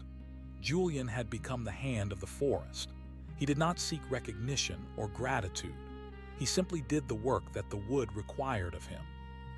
He maintained the cottage with a meticulous care, ensuring that it would stand for another 100 years. He understood that he was a link in a chain that stretched back to the beginning of time. I watched him grow old just as I had watched Caleb. I saw the way his body slowed down and his hair turned the color of the winter mist. He did not fear the transition. He spoke to me and to Elias and to Caleb as if we were sitting in the room with him. He knew that we were waiting for him. He knew that the forest was ready to receive him. He spent his final autumn sitting on the porch, watching the leaves turn from gold to crimson. He was at peace with the world and with himself. He had found the truth that he had been searching for, and it was not something that could be captured in a photograph. It was a feeling of belonging that transcended the physical world. A young woman arrived at the clearing on a day when the air was crisp and the sky was a deep and piercing blue. She was carrying a heavy backpack and a look of desperation that I recognized immediately. She was a runner, someone fleeing from a life that had become too loud and too small. Julian stood up from his chair and walked down the steps to meet her. He did not say a word. He simply handed her the key to the cottage and a small wooden bird he had carved from a branch of the elder tree. He looked into her eyes and saw the spark of the seeker. He knew that she was the one. He walked past her and into the woods without looking back. I felt the forest open up to receive him. He moved with a lightness that he had not known since his youth. He walked toward the circle of ancient oaks where I was waiting. He sat down beside me and let his breath merge with the wind. He felt his spirit expand outward, filling the valley and the peaks. He was no longer Julian the photographer or Julian the caretaker. He was the shimmer on the creek and the shadow in the thicket. He was the silence that remained when the birds stopped singing. He was home. The young woman whose name was Elena entered the cottage with a mixture of awe and trepidation. She saw the oak chair and the leather-bound journal. She saw the photograph of Elia's thorn and the carvings on the mantel. She felt the presence of those who had come before her. She felt the warmth of the fire and the strength of the walls. She sat in the chair and closed her eyes. She heard the breathing of the mountain. She heard the voices of the guardians whispering in the rafters. She realized that she had not just found a house, she had found a sanctuary. I am the silence that greets her in the morning and the shadow that comforts her at night. I am the grain in the wood and the stone in the hearth. I am the memory of David and Caleb and Julian. I am the Blackwood Forest and I am eternal. The cycle continues and the story grows deeper with every passing season. There is no end to the telling because the land never stops speaking. We are the listeners and the keepers and the carvers. We are the ones who understand that the dark is just another kind of light. We are the peace that passes all understanding. We are here and we will always be here. Alina did not touch the journal on the first night. She sat on the floor near the hearth and let the cold from the stones seep into her bones. She was a woman who had spent her life running from the noise of 1,000 voices and the glare of 1,000,000 lights. To her, the silence of the Blackwood Forest was not a void, but a solid wall. It was a barrier that protected her from the ghosts of her past. I watched her from the rafters, feeling the frantic rhythm of her heart begin to slow. She was like a bird that had been caught in a storm and had finally found a hollow tree. She was exhausted and terrified and deeply grateful for the stillness. The first week was a trial of the spirit. Alina was not used to the physical demands of the wood. She struggled to carry water from the creek and her hands became blistered from the heavy handle of the cast iron kettle. She did not know how to bank the fire so that it would last until morning, and she often woke up shivering in the gray light of dawn. But she did not complain. She did not cry out for help. She moved through the cottage with a grim determination that reminded me of the way David had moved during his first winter. She was learning the cost of her sanctuary. She was paying the rent in sweat and effort, and the forest was watching her with 1,000 hidden eyes. One afternoon, she found the trunk under the bed. It was the same trunk that had held my own belongings and those of Caleb and Julian. She opened it and found the tools of our various trades. She saw the chisels and the sharpening stones and the old camera lenses that Julian had left behind. She also found a small bundle of letters that I had never noticed before. They were written on yellowed paper and tied with a piece of twine. They were letters from Elias Thorne to a woman he had left behind in the world below. Alina sat on the floor and read them by the light of the window. I saw the tears track through the dust on her cheeks as she realized that she was not the first person to seek a new life in this valley. She was part of a long line of souls who had traded the world for a chance to be whole. The mountain began to test her as it had tested all of us. A heavy rain fell for 3 days and 3 nights, turning the clearing into a sea of mud and the creek into a roaring torrent. The roof of the cottage began to leak in a corner near the workbench. Alina did not have the tools or the knowledge to fix it. She stood in the center of the room and watched the water drip onto the floorboards. She felt the old urge to run to find a place where someone else would take care of the problems. But there was nowhere to go. The bridge at the base of the trail was likely washed out, and the forest had closed its ranks around her. She was alone with the mountain, and the mountain was waiting for her response. She did not break. She took a bucket and placed it under the leak. Then she went to the workbench and found a piece of heavy canvas and a hammer. She climbed onto the roof in the middle of the downpour. I watched through the thick glass of the window as she slipped and slid on the wet shingles. She was small and the wind was strong, but she held on. She hammered the canvas over the hole with a ferocity that was born of a need to survive. When she came back inside, she was soaked to the skin and trembling with cold, but her eyes were bright. She had claimed the house as her own. She had defended her home against the elements. The shadows in the corners bowed their heads in respect. As the weather cleared, Alina began to explore the woods. She did not have the scientific curiosity of Julian or the deep botanical knowledge of Caleb. She looked at the forest with the eyes of a weaver. She saw the way the vines tangled around the trunks and the way the moss created intricate patterns on the stones. She began to collect long strands of dried grass and flexible willow branches. She brought them back to the cottage and spent her evenings sitting by the fire weaving them into baskets and mats. She was creating order out of the wild. She was taking the raw materials of the forest and turning them into something functional and beautiful. The forest began to provide for her in subtle ways. She found patches of wild berries that seemed to appear just when her supplies were running low. She found a stash of dried herbs in a hidden cupboard that she had not noticed before. The herbs were labeled in a script that was unfamiliar to her, but the scents were unmistakable. There was lavender for sleep and mint for digestion and yarrow for healing. She began to brew teas and salves, and the cottage began to smell like a meadow in midsummer. The house was no longer just a shelter. It was becoming a place of healing. I felt a change in the atmosphere of the valley. The presence of the ancestors grew stronger. Elia's Thorn and David and Caleb and Julian were always there, now standing just beyond the edge of the sight of Alina. We were a council of shadows watching over the new caretaker. We guided her hands when she worked, and we whispered to her in her dreams. We showed her the hidden paths through the thicket and the places where the light was the most pure. We were not ghosts in the traditional sense. We were the memory of the land, and we were ensuring that the cycle would continue. One evening, Alina was sitting on the porch watching the fireflies dance in the tall grass. A large black bear stepped out of the shadows and walked toward the cottage. It was an old animal with a scarred muzzle and eyes that held the wisdom of many seasons.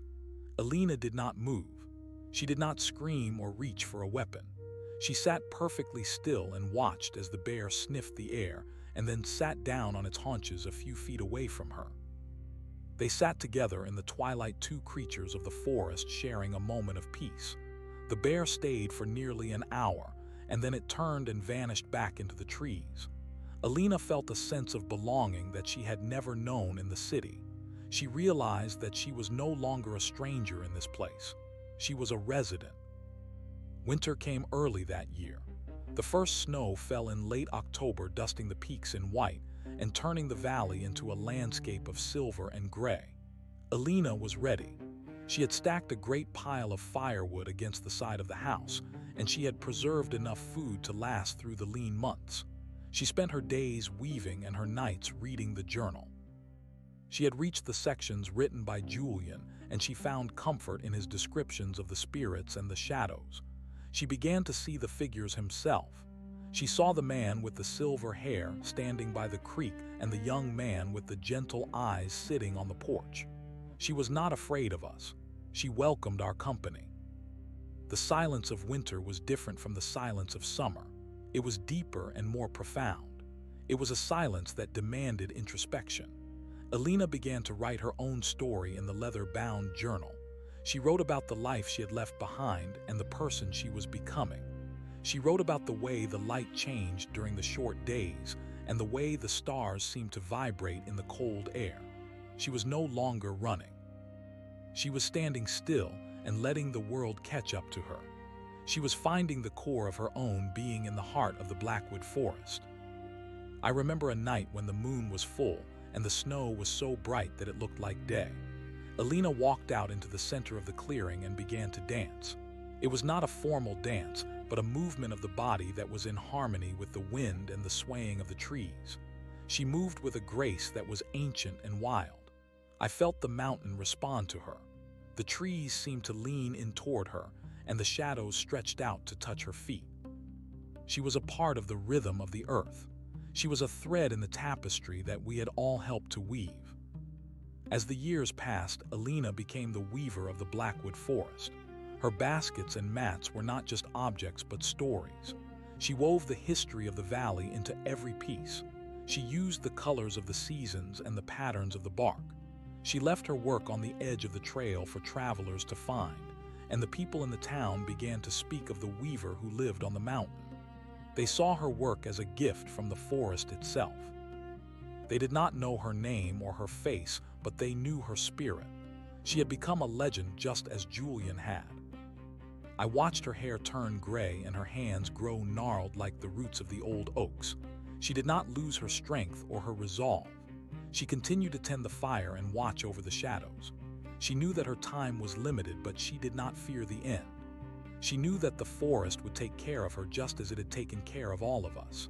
She spent her final days sitting in the oak chair by the window, watching the return of the songbirds in the spring. She had prepared the cottage for the next person. She had cleaned the hearth and sharpened the tools, and she had added her own stories to the journal.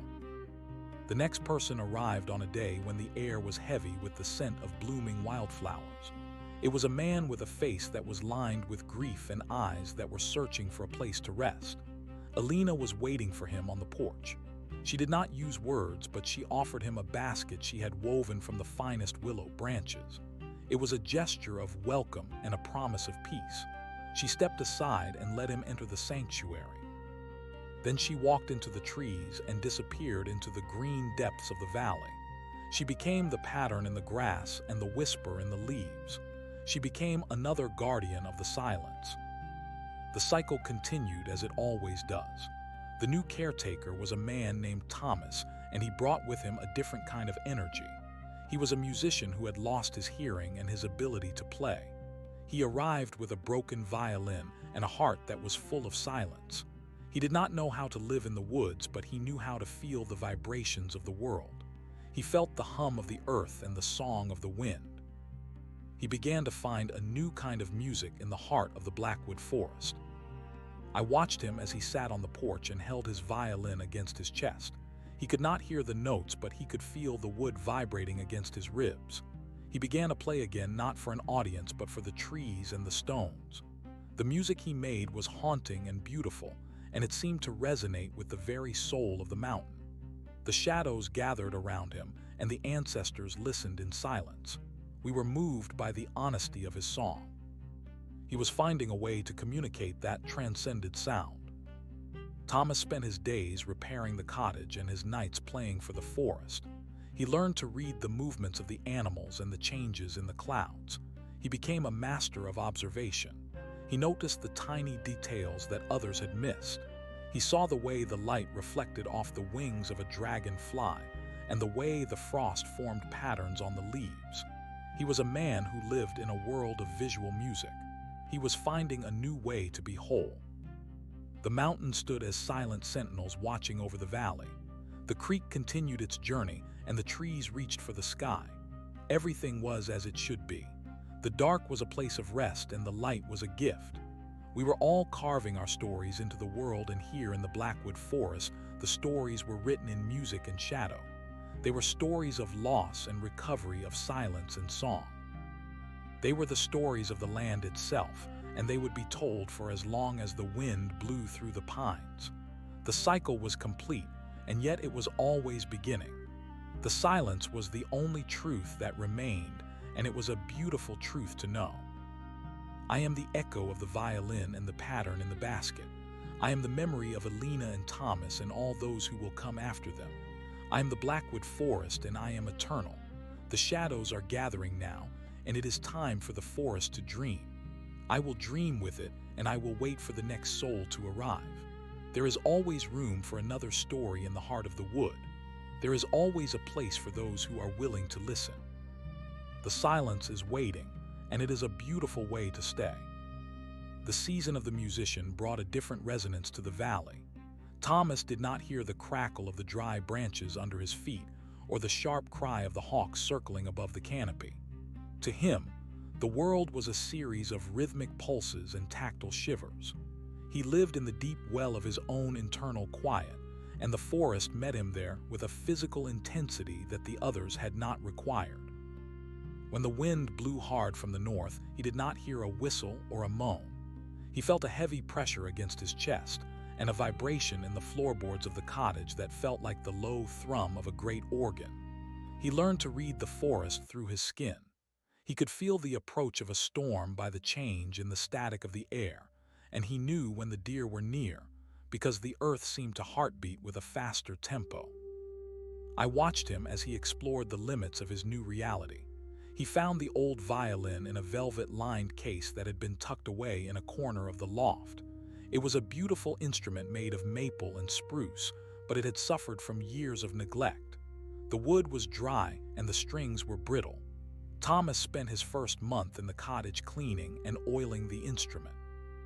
He used the oils that Caleb had pressed from seeds and the resins that Julian had collected from the pines. He worked with a slow and deliberate focus. He was not just fixing a tool, he was restoring a voice. When he finally drew the bow across the strings for the first time, he did not look for a sound. He closed his eyes and pressed his chin firmly against the rest. He felt the vibration travel through his jawbone and into his skull. It was a jagged and broken feeling, but it was a start. The house began to change under his care. Thomas was a man of precision. He did not like the clutter of the past, and he began to organize the tools and the journals with a meticulous hand. He built a new rack for the chisels and a shelf for the woven baskets that Alina had left behind. He treated every object as if it were a component of a grand machine. He was looking for the underlying structure of the mountain. He spent hours tracing the lines of the wood grain in the table and the veins in the rocks by the creek. He was mapping the physical world in a way that allowed him to navigate without sound. He was a silent architect of the spirit. One morning, Thomas found a large flat stone near the edge of the clearing. It was a piece of slate that had fallen from the cliffs above. He brought it back to the cottage and set it on the workbench. He began to carve lines into the surface of the stone. They were not words or pictures. They were a visual representation of the vibrations he felt. He was creating a new kind of notation. He used the sharp chisels that David had forged so long ago to etch deep grooves and shallow waves into the slate. He was writing the music of the Blackwood Forest in a language that could be seen and felt. He was the first of us to truly capture the frequency of the land. The forest responded to his efforts with a strange and beautiful symmetry. The animals became bolder around the cottage. Because Thomas moved with such a steady and predictable rhythm, he did not trigger the flight instincts of the wild things. A pair of foxes began to den under the porch, and the birds would often land on the windowsill while he was working at the bench. He was a part of the landscape in a way that was almost invisible. He did not impose his will on the wood. He moved through it like a shadow. He was a man who had been stripped of one sense, only to find that the others had expanded to fill the void. He was more present than any of us had been because he could not be distracted by the noise of the world. The winter that followed was the harshest in a decade. The snow piled up against the windows until the interior of the cottage was bathed in a dim blue light. Thomas was not bothered by the isolation. He had prepared his stores of wood and food with the same precision he applied to his music. He spent the long, dark nights sitting by the hearth with his violin. He had reached a point where he could feel the subtle differences between a sharp and a flat note through the resonance in his teeth. He was composing a symphony for the mountain. It was a work of immense complexity and hidden beauty. He called it the breath of the stone. I felt the presence of the others gathering around him during those winter nights. We stood in the shadows of the rafters and the corners of the room. We were drawn to the vibration of his playing. It was a bridge between our world and his. Julian watched the way the light from the fire flickered on the polished wood of the violin. Alina felt the rhythm of the bow as it moved back and forth. We were a silent audience for a silent performer. We were the witnesses to his triumph over the quiet. He was not a man who was missing something. He was a man who had found everything in the absence of sound. As the spring thaw began, Thomas felt a new sensation. It was a deep and rhythmic pounding that seemed to come from far beneath the earth. It was not the creak or the wind. It was the movement of the mountain itself. He followed the feeling out into the woods toward the circle of ancient oaks. He sat in the center of the trees and pressed his palms against the damp soil. He stayed there for an entire day and night. He felt the slow and massive shift of the tectonic plates and the upward surge of the sap in the roots. He felt the life cycle of the forest as a singular and continuous pulse. He realized that the music he had been playing was only a small part of a much larger composition. He began to create larger works. He moved out of the cottage and into the forest itself. He used fallen logs and hanging stones to create a series of natural instruments. He would tie thin wires of copper between the trees so that the wind would cause them to hum. He would arrange hollowed-out branches over the creek so that the moving water would create a rhythmic tapping. The entire valley became his orchestra. He was no longer just a musician. He was a conductor of the elements. The Blackwood Forest began to sing in a way it never had before. It was a physical song that could be felt in the marrow of the bones. I am the vibration in the copper wire and the hollow ring of the wood. I am the silence between the beats and the force that drives the sap. I am the memory of Thomas as he stood in the rain with his face turned toward the sky, feeling the percussion of the drops on his skin. I am the guardian of the frequency. The story is no longer told in words or images. It is told in the resonance of the earth. We are the keepers of the rhythm, and we are the ones who understand that everything is a form of music if you are quiet enough to feel it. Thomas lived in the cottage for many years, and his hair grew as white as the winter snow. He never regained his hearing, but he never felt the loss of it. He was more connected to the world than he had ever been when he could hear. He had found a peace that was deep and unshakable. When his hands finally became too stiff to hold the bow, he spent his time sitting on the porch and feeling the music of the forest. He knew that his part in the symphony was coming to an end, but he was not afraid. He knew that the music would continue without him. He had written his notes into the stone and the wood. The day he left us was a day of perfect stillness.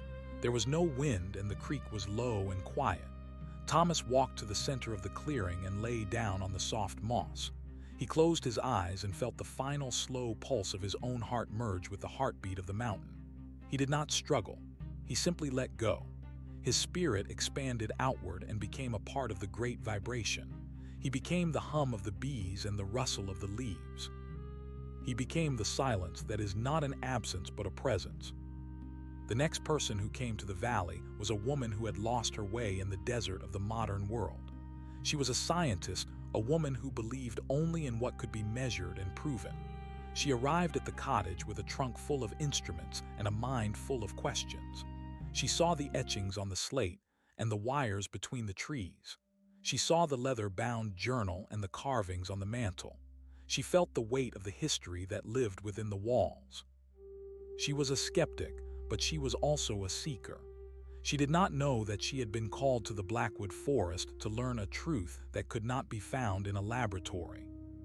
Her name was Sarah, and she began her stay by trying to categorize everything she saw. She mapped the trees and analyzed the soil. She recorded the temperatures and the rainfall. She was trying to reduce the mystery of the valley to a set of data points, but the mountain would not be contained. The instruments she brought began to fail in strange and unpredictable ways.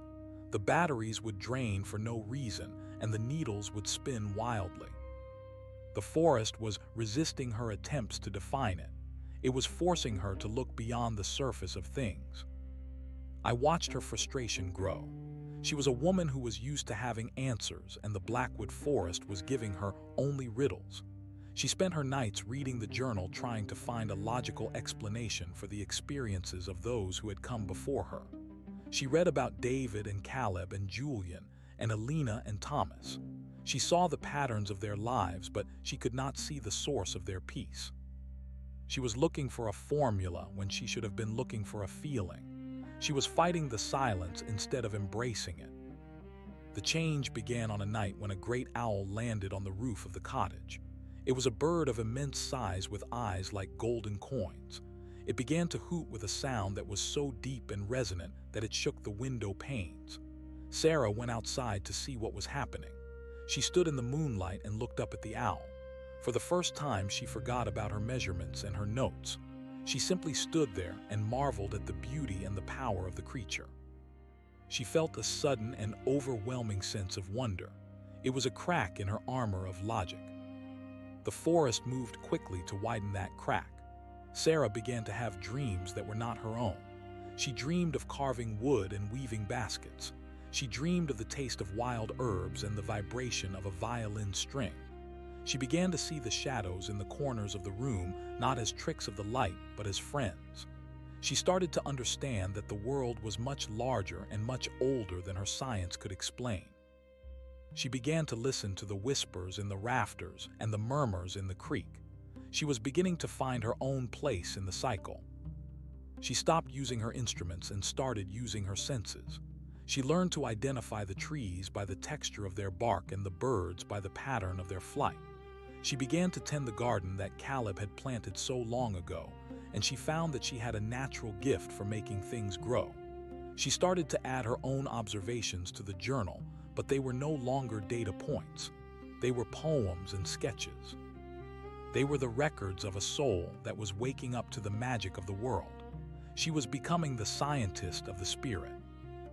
I am the logic that dissolves in the moonlight and the wonder that takes its place. I am the memory of Sarah as she sat by the fire and realized that she did not need to know everything to be happy. I am the Blackwood Forest and I am eternal. The cycle is moving toward its next phase, and the story is becoming more complex with every new voice. We are the keepers of the mystery, and we are the ones who understand that the greatest truths are the ones that cannot be proven. We are the peace that remains when the questions are gone. The valley is full of light now, and the shadows are dancing in the tall grass. The mountain is breathing and the creek is singing. Everything is in its right place. The past is present and the future is a promise. We are here and we will always be here. The silence is our home and the dark is our light. We are the Blackwood Forest and our story has no end. The land is speaking and we are the ones who have learned how to hear. The cycle continues and the wood grows deep and the peace is absolute. Sarah spent her final years teaching the secrets of the forest to those who were brave enough to find the trail. She did not use textbooks or lectures. She took them into the woods and showed them how to see with their hearts. She showed them the hidden paths and the ancient trees. She taught them that the earth is a living being and that we are all a part of its dream. When she passed away, she did not leave behind a legacy of facts but a legacy of love. She became the wisdom in the wind and the clarity in the water. She became another guardian of the sanctuary. The cottage stands ready for the next traveler. The fire is banked and the journal is open. The tools are sharp and the baskets are full. The violin is waiting in its case and the slate is etched with the music of the stone. The shadows are waiting in the corners and the ancestors are standing by the creek. The Blackwood Forest is waiting for you. It is waiting for your story to begin. It is waiting for you to find your way home. The silence is calling, and it is a beautiful sound to follow. You are the next chapter and the next voice. You are the one who will carry the light into the dark. You are here, and you are exactly where you are meant to be. The cycle is eternal, and the forest is forever. The departure of the scientist left a vacuum in the cottage that the forest rushed to fill with the scent of damp earth and the heavy fragrance of blooming jasmine. The transition between the guardians was a period of profound stillness, where the house itself seemed to hold its breath. The wood of the walls settled with a series of low groans that mimicked the speech of the ancestors. I watched the dust motes dance in the shafts of golden light that pierced through the high windows. Every grain of dust carried a fragment of a memory from the hands that had worked the clay and the fingers that had plucked the strings. The land remained expectant. It knew that the story required a new perspective to keep the tapestry from fraying. The next arrival did not come by the established trail. He appeared from the dense thicket of the western ridge, where the slope was steep and the rocks were slick with moss. His name was Elias, and he was a man who had spent his life in the service of the sea. He carried the smell of salt and old rope in the fibers of his wool coat. His eyes were the color of a stormy Atlantic horizon, and they were constantly scanning the surroundings for a change in the weather. He was not a man of words or music. He was a man of navigation. He moved with a heavy rolling gait that suggested he was still compensating for the tilt of a deck beneath his feet. To him, the Blackwood Forest was a green ocean, and the cottage was his lighthouse. Elias walked into the clearing and did not look for the key. He understood the language of structures. He felt the weight of the door and the balance of the hinges. He stepped inside and stood in the center of the room for a long time without moving. He was gauging the draft and the humidity. He was assessing the integrity of the shelter. He did not look at the journals or the instruments first. He looked at the hearth. To a man who had survived the freezing spray of the northern latitudes, the fire was the only god that mattered. He cleaned the soot from the chimney with a brush made of stiff pine needles, and he laid a fire with the precision of a navigator plotting a course. I observed him as he began to strip away the softness that had accumulated during the years of the musician and the scientist. Elias did not want comfort. He wanted efficiency. He moved the heavy oak table to the center of the room where the light was most consistent. He took the tools of the forge and the workshop, and he began to sharpen them until they could shave the hair from his forearm. He was a man who understood that a dull blade was a dangerous lie. He spent his days exploring the boundaries of the valley, not to find beauty, but to find resources. He mapped the stands of hardwood and the patches of wild flax. He treated the forest as a vast storehouse of potential energy. His contribution to the legacy of the cottage was the art of the knot and the weave. He used the fibers of the inner bark of the cedar trees to create ropes that were as strong as iron. He spent his evenings by the fire, his large, scarred hands moving with an unexpected grace as he twisted and tucked the strands. He created nets to catch the silver fish in the deep pools of the creek, and he fashioned hammocks that hung from the rafters of the porch. He was weaving the physical world together just as Elena had woven the spirit. He taught the wood to hold itself in tension. He showed us that strength did not always come from the solid, but from the way things were connected. Alavis found the old slate with the etchings of Thomas, and he did not see music. He saw a chart. He believed the lines represented the currents of the air and the subterranean flow of the water. He began to add his own marks to the stone using a fine needle of bone. He marked the direction of the prevailing winds and the seasonal migration of the birds. He was turning the music of the mountain into a map of survival. He was the first of us to look at the forest and see a machine that could be navigated. He brought a sense of order that was grounded in the harsh reality of the physical world. He was the anchor that kept the spirit of the house from drifting too far into the clouds of myth. One afternoon, a great storm rolled in from the south. It was a tempest of wind and rain that turned the valley into a churning sea of green. The trees bent until their crowns touched the ground, and the creek overflowed its banks in a brown torrent. Elias did not seek shelter in the cellar. He went out onto the porch and watched the sky with a grim smile. He understood this language. He felt the pressure of the atmosphere in his joints, and he knew exactly when the eye of the storm would pass over the cottage. He stood as a sentinel against the chaos. He was not afraid of the power of the land because he had spent his life respecting the power of the water.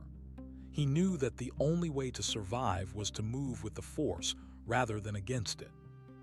As the storm reached its peak, a massive oak tree at the edge of the clearing was struck by lightning. The sound was like the crack of a whip, and the smell of ozone filled the air. The tree split down the middle and fell with a roar that shook the very foundation of the mountain. Elias did not flinch. He watched the fire consume the heart of the oak, and he saw the potential in the ruin. The next morning, when the sun rose over a world that was washed clean and dripping with moisture, Elias took his saw and his axe and went to the fallen giant. He spent months carving the trunk of that oak into a vessel. It was not a boat for the water, but a vessel for the spirit. He hollowed it out and polished the interior until it was as smooth as sea glass. I felt the presence of Julian and Caleb as they watched him work. They recognized the devotion in his labor. He was turning a tragedy of the elements into a work of permanence. He was the one who taught us that the forest provides even in its destruction. The vessel sat in the center of the clearing and collected the rainwater and the fallen leaves. It became a mirror for the sky. It was a place where the mountain could look at itself. Elias had created a focal point for the energy of the valley. He had given the silence a container. The years passed and the sailor grew weary of the journey. His joints stiffened with the dampness of the woods, and his eyes began to fail him. He no longer saw the distant ridges or the subtle shifts in the clouds. He retreated into the warmth of the cottage and spent his time teaching the ropes to the shadows. He would tie intricate knots in the air and leave them for us to find. He was leaving a trail of connections. He was showing us how to hold onto the world when the light began to fade. He knew that his voyage was nearing the final harbor. He died in the middle of a winter night while the snow was falling in heavy, silent flakes. He was sitting in his chair by the hearth with a length of cedar rope in his hands. He had tied a final knot of bowline that would never slip. He looked into the embers of the fire and saw the reflection of the sea one last time. He did not go with a cry or a struggle. He simply drifted away on the tide of the dark. His spirit did not rise to the trees, but sank deep into the earth like an anchor. He became the weight that holds the forest in place. He became the stability of the root and the density of the stone. The arrival that followed Elias was a person of a different cloth entirely. He was a young man named Silas who had never seen the ocean or climbed a mountain. He was a scholar of the ancient world, a man who lived in the pages of books and the dust of libraries. He arrived at the cottage with a heavy crate of parchment and ink. He was thin and pale, and his hands were stained with the colors of the written word. He did not know how to sharpen an axe or weave a rope. He looked at the forest with a mixture of awe and terror. To him, the Blackwood Forest was a library where the books were made of bark, and the stories were written in the patterns of the moss. Silas did not try to master the land. He tried to translate it. He spent his first weeks in the cottage reading the journals of those who had come before him. He was the first to see the overarching narrative that connected David to Sarah. He saw the way the stories looped and twisted like the vines on the porch. He began to write a grand history of the valley. He used the inks that Julian had perfected and the paper that he had brought from the city. He sat at the oak table for 16 hours a day, and his pen scratched against the parchment with a sound like the skittering of a mouse. I watched him as he struggled to find the words for the feelings that the forest evoked. He found that the language of men was too small for the reality of the mountain. He began to invent new words. He created terms for the specific shade of green that the needles turned just before a storm, and the particular resonance of the creek when the ice began to break. He was expanding the vocabulary of the spirit. He was the one who gave names to the shadows that lived in the corners of the rafters. He called us the witnesses and the weavers. He recognized that we were not just memories but active participants in the life of the house. Silas discovered the slate and the carvings and the instruments, and he treated them as sacred relics. He built a shrine for the violin and a pedestal for the woven baskets. He was the curator of our collective soul. He understood that the artifacts were not just tools but vessels of intent. He spent his nights talking to the empty air. He would tell us about the world he had left behind, a world of noise and speed and shallow thoughts. He thanked us for the silence. He thanked us for the chance to exist in a place where time was measured by the growth of a tree rather than the ticking of a clock. The forest began to communicate with him through the medium he understood best. He would find patterns in the fallen leaves that looked like ancient runes. He would see the shapes of letters in the cracks of the drying mud. He began to believe that the mountain was trying to write its own story. He spent his days in the woods with a notebook and a charcoal stick. He was the scribe of the earth. He was recording the biography of the stones and the autobiography of the wind. He was the one who bridged the gap between the physical and the metaphysical through the power of the written word. Under the care of Silas, the cottage became a place of deep contemplation. The fire was always low, and the rooms were filled with the scent of old paper and beeswax. He did not change the structure of the house, but he changed the atmosphere. He filled it with a sense of reverence. He treated every action as a ritual. When he fetched water from the creek, he did it with a prayer of gratitude. When he gathered wood, he did it with a song of apology to the trees. He was the priest of the Blackwood Forest. He was the one who showed us that the land was not just a place to live, but a place to worship. One night the moon was so bright that it turned the forest into a world of silver and black. Silas went out to the clearing and sat in the center of the vessel that Elias had carved. He looked up at the stars, and he felt the weight of the history he was writing. He realized that the story would never be finished. He saw that he was just one more sentence in a book that had no final page. This realization did not fill him with despair, but with a profound sense of peace. He understood that his purpose was not to complete the work, but to continue it. He was the carrier of the flame. As the years took their toll on Silas, his writing became more abstract. He stopped using words and started using symbols that resembled the etchings of Thomas. He was moving beyond the limits of human language and into the pure expression of the land. His journals became a chaotic and beautiful mess of lines and circles.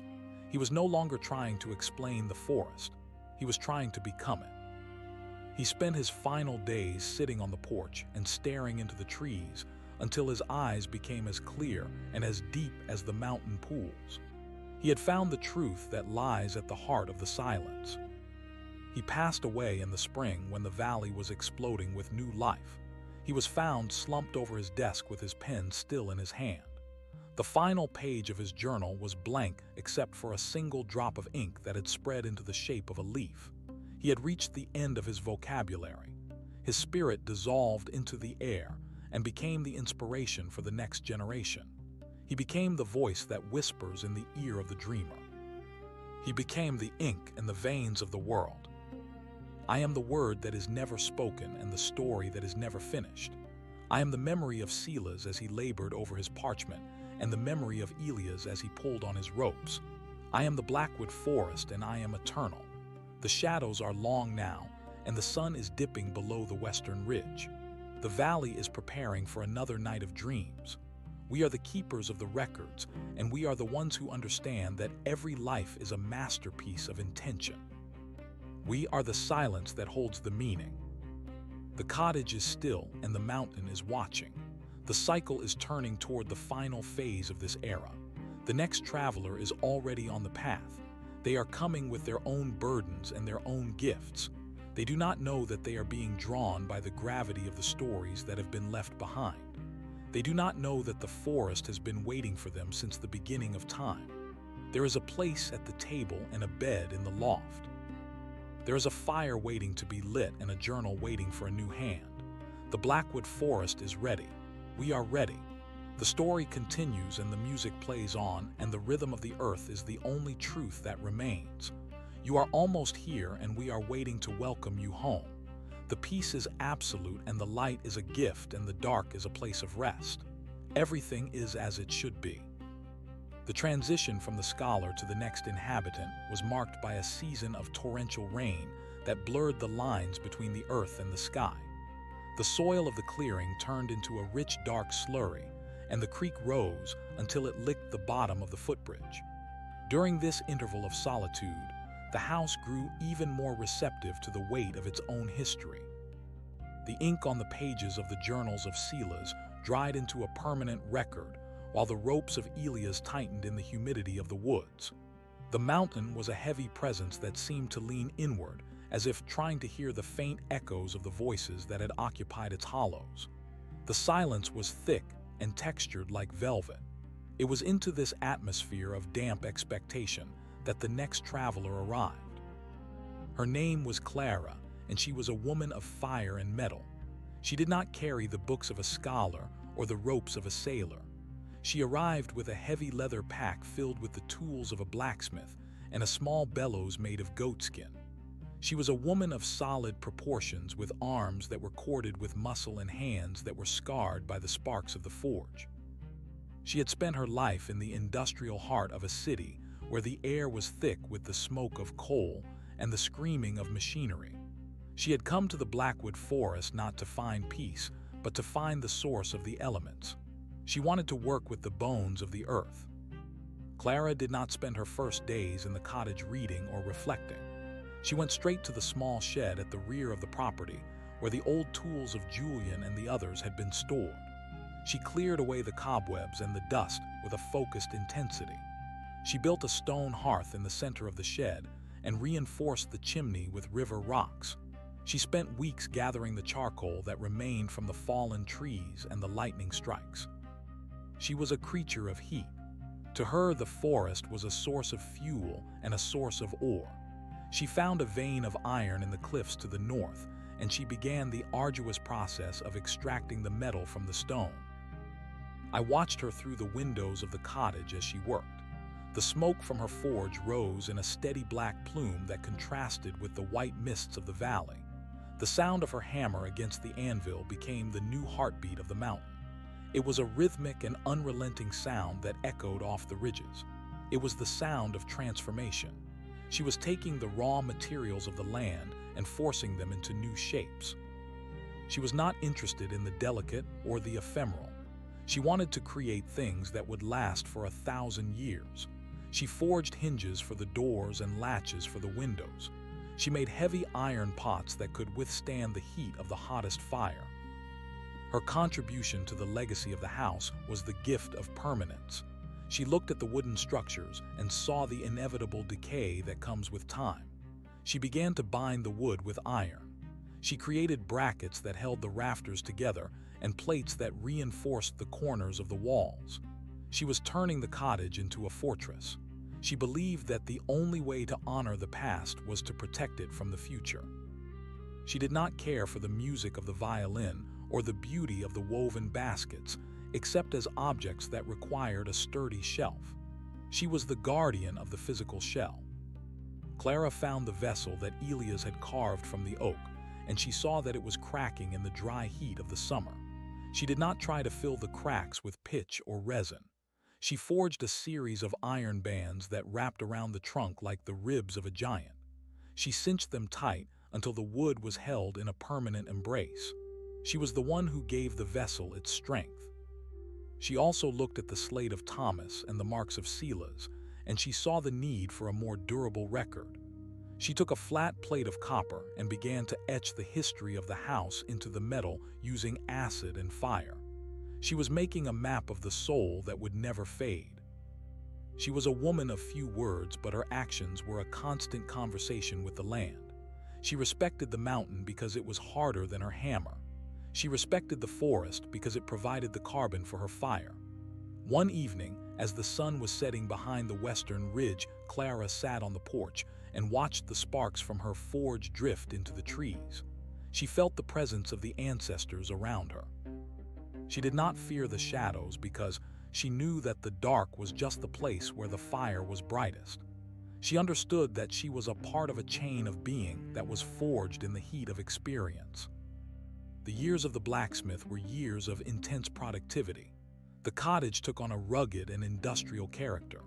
The smell of jasmine was replaced by the sharp scent of hot metal and the earthy aroma of coal.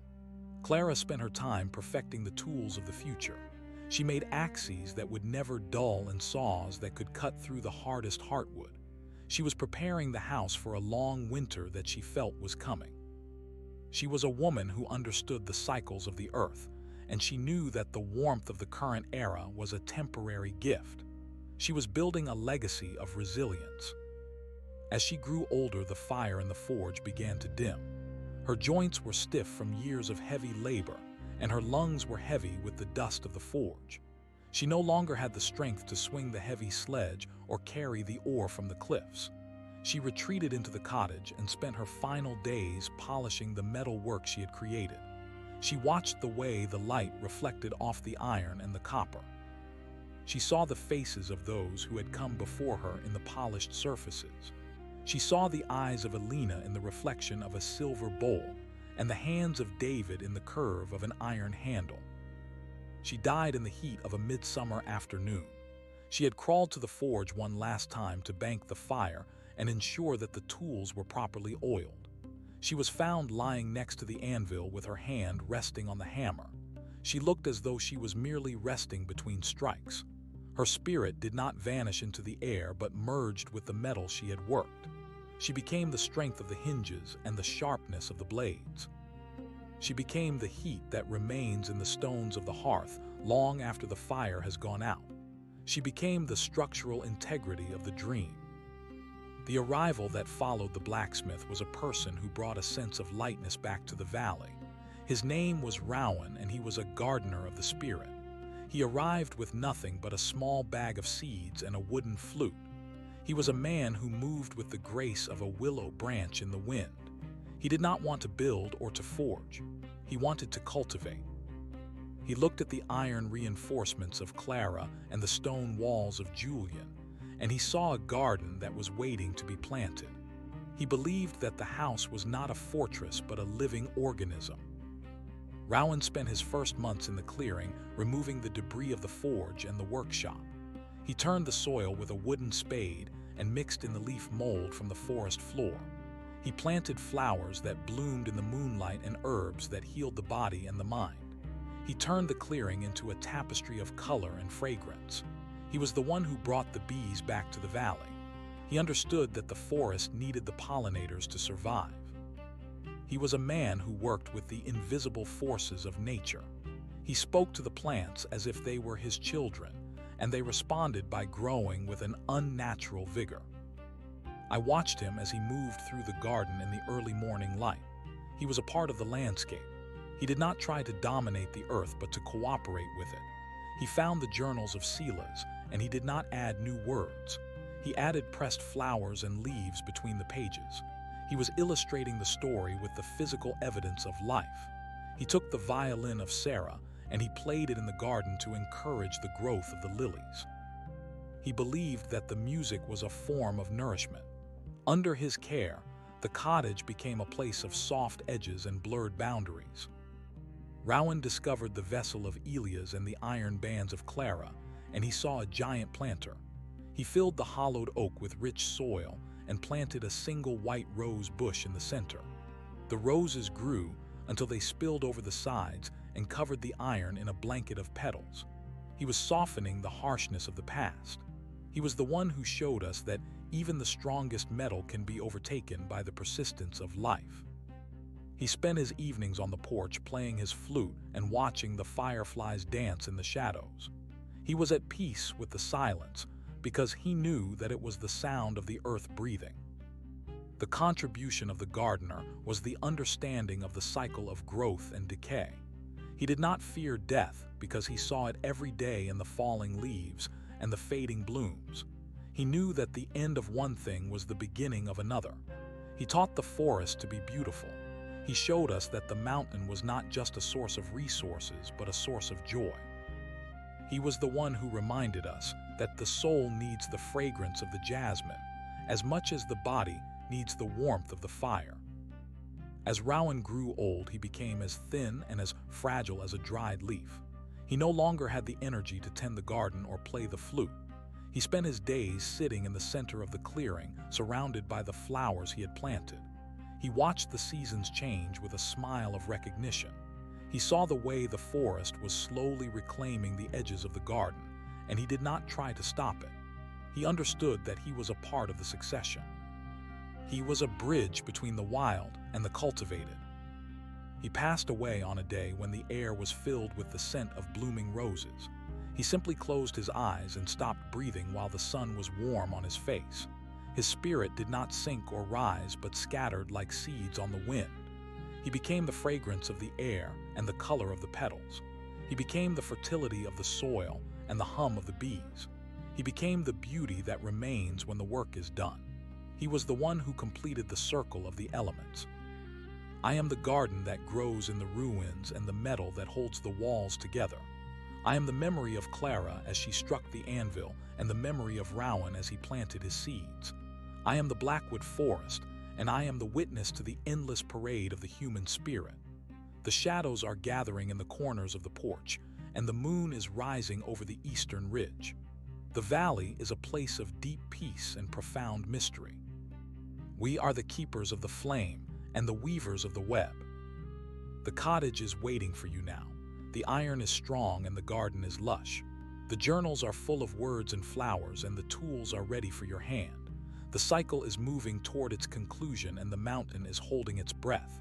You are the one who will bring the final piece of the puzzle. You are the one who will find the meaning in the silence.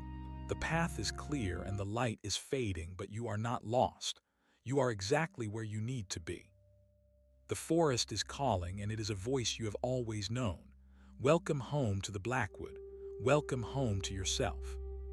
The transition from the time of the gardener to the arrival of the next soul was a period of slow and graceful reclamation.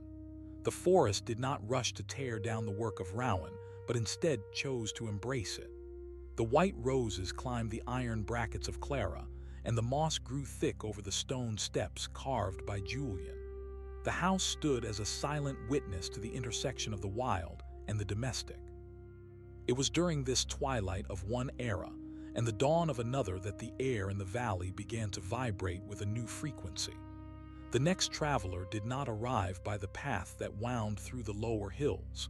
He appeared from the high ridges where the eagles nesting in the crags are the only companions.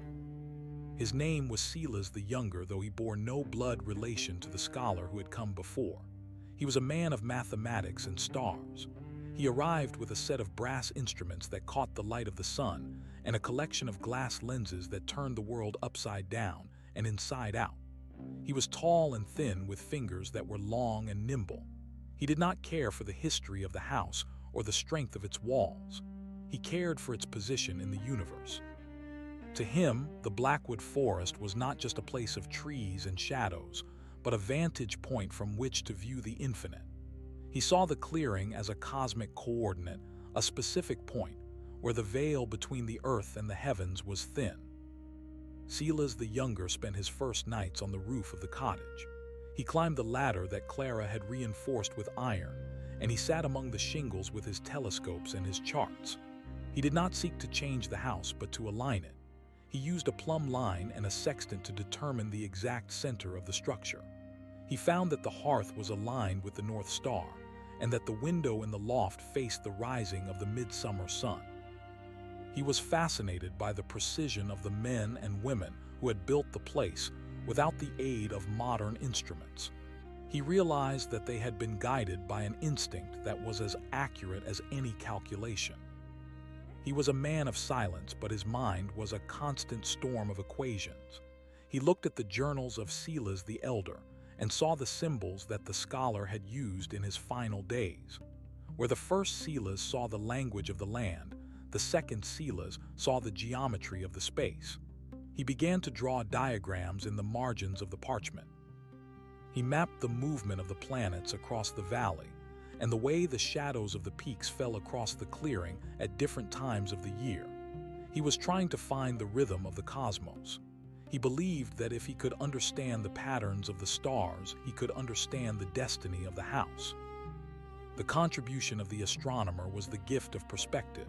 He showed us that the valley was not an isolated pocket of existence, but a part of a vast and interconnected system.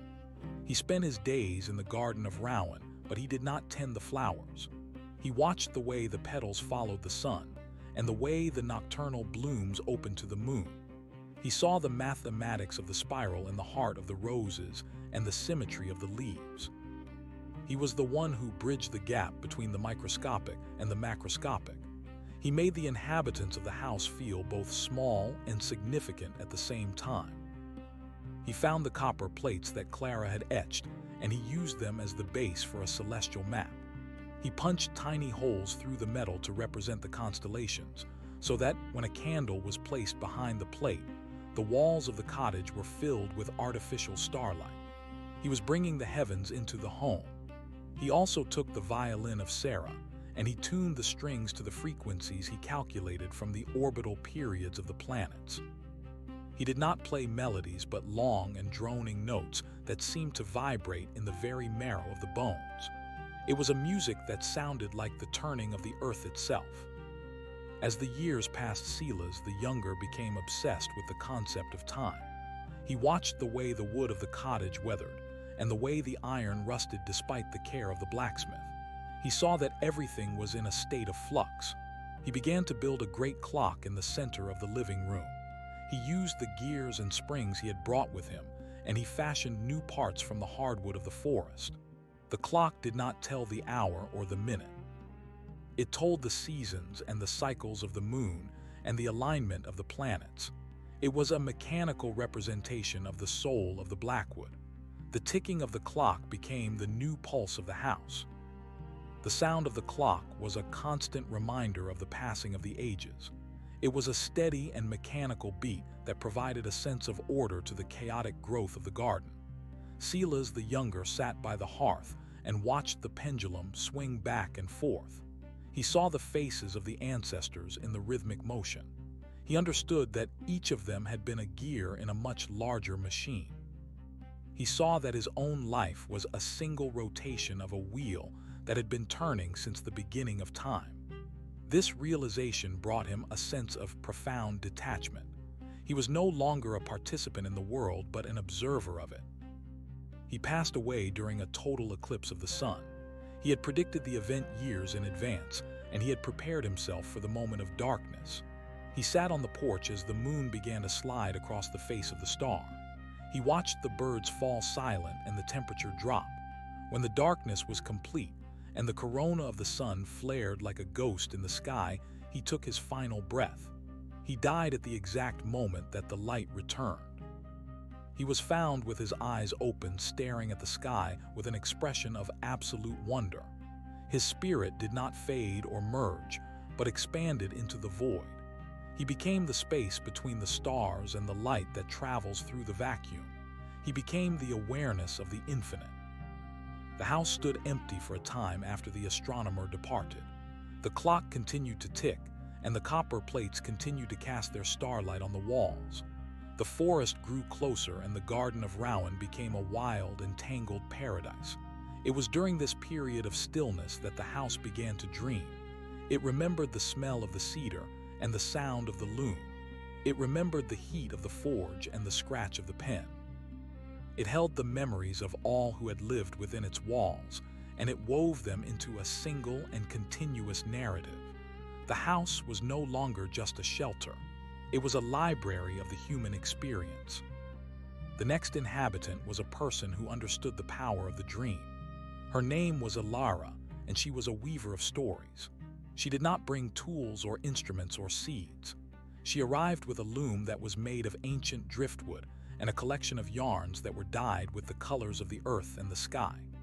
She was a woman of age and wisdom, with hair that was as white as the mountain snow and skin that was as wrinkled as the bark of the oak.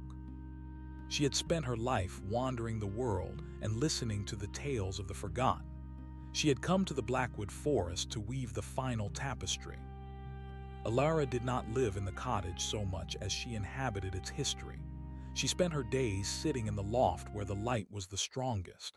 She listened to the ticking of the clock and the whispering of the trees. She felt the vibrations of the iron and the scent of the dried flowers. She began to weave a great cloth that spanned the entire length of the room. She used the yarn to represent the lives of those who had come before. She used a deep brown for the foundation of Julian and a vibrant green for the spirit of Alina. She wove threads of silver for Sarah and threads of gold for David. She used the charcoal of Thomas to create the shadows and the ink of Silas to create the lines of the story. I watched her as her shuttle flew back and forth through the warp. She was not just making a fabric. She was making a map of the connection between all things. She saw the way the life of the sailor influenced the life of the scholar. She saw the way the strength of the blacksmith supported the beauty of the gardener. She was the one who showed us that no life is lived in isolation. We are all part of a single and beautiful design.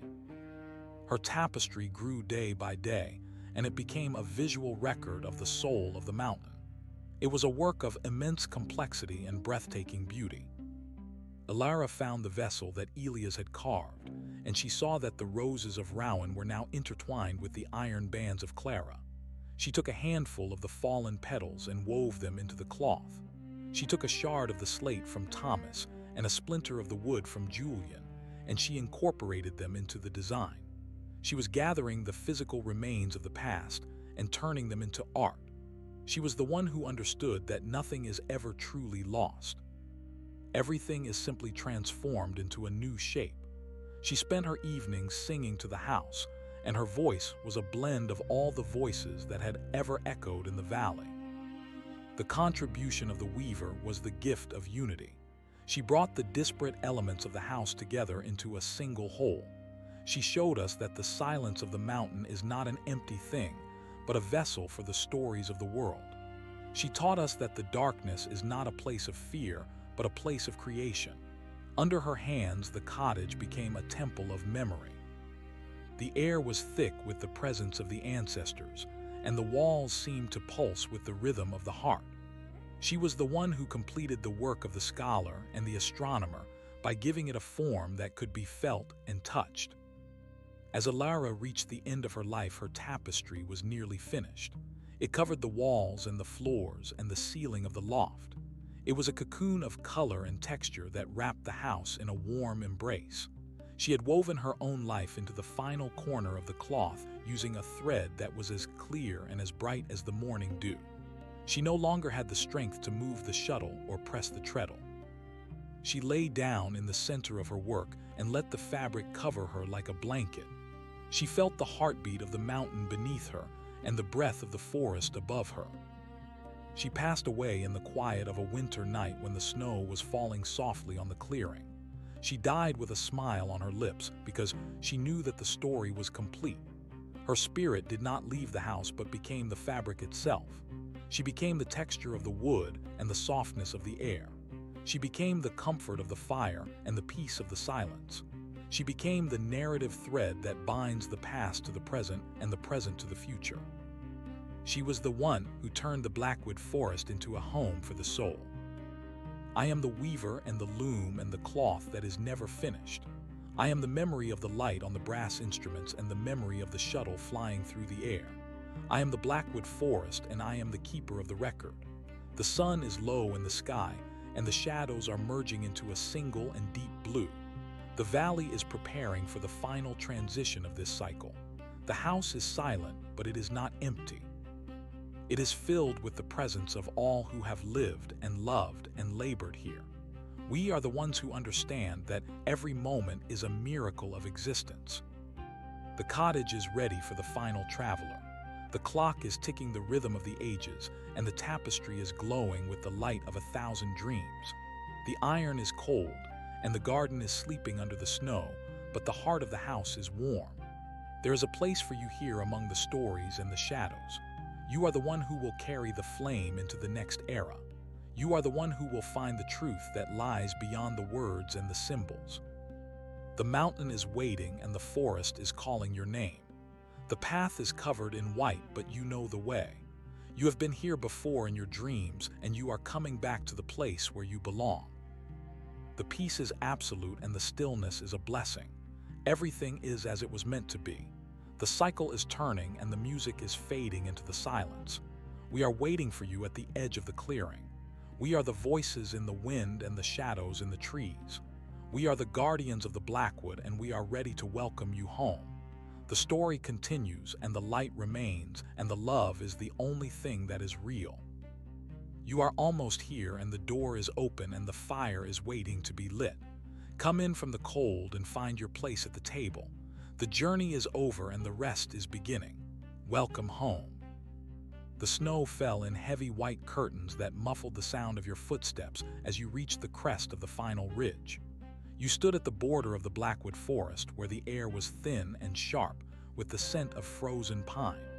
Below you the valley spread out like a silver bowl filled with the shadows of the evening.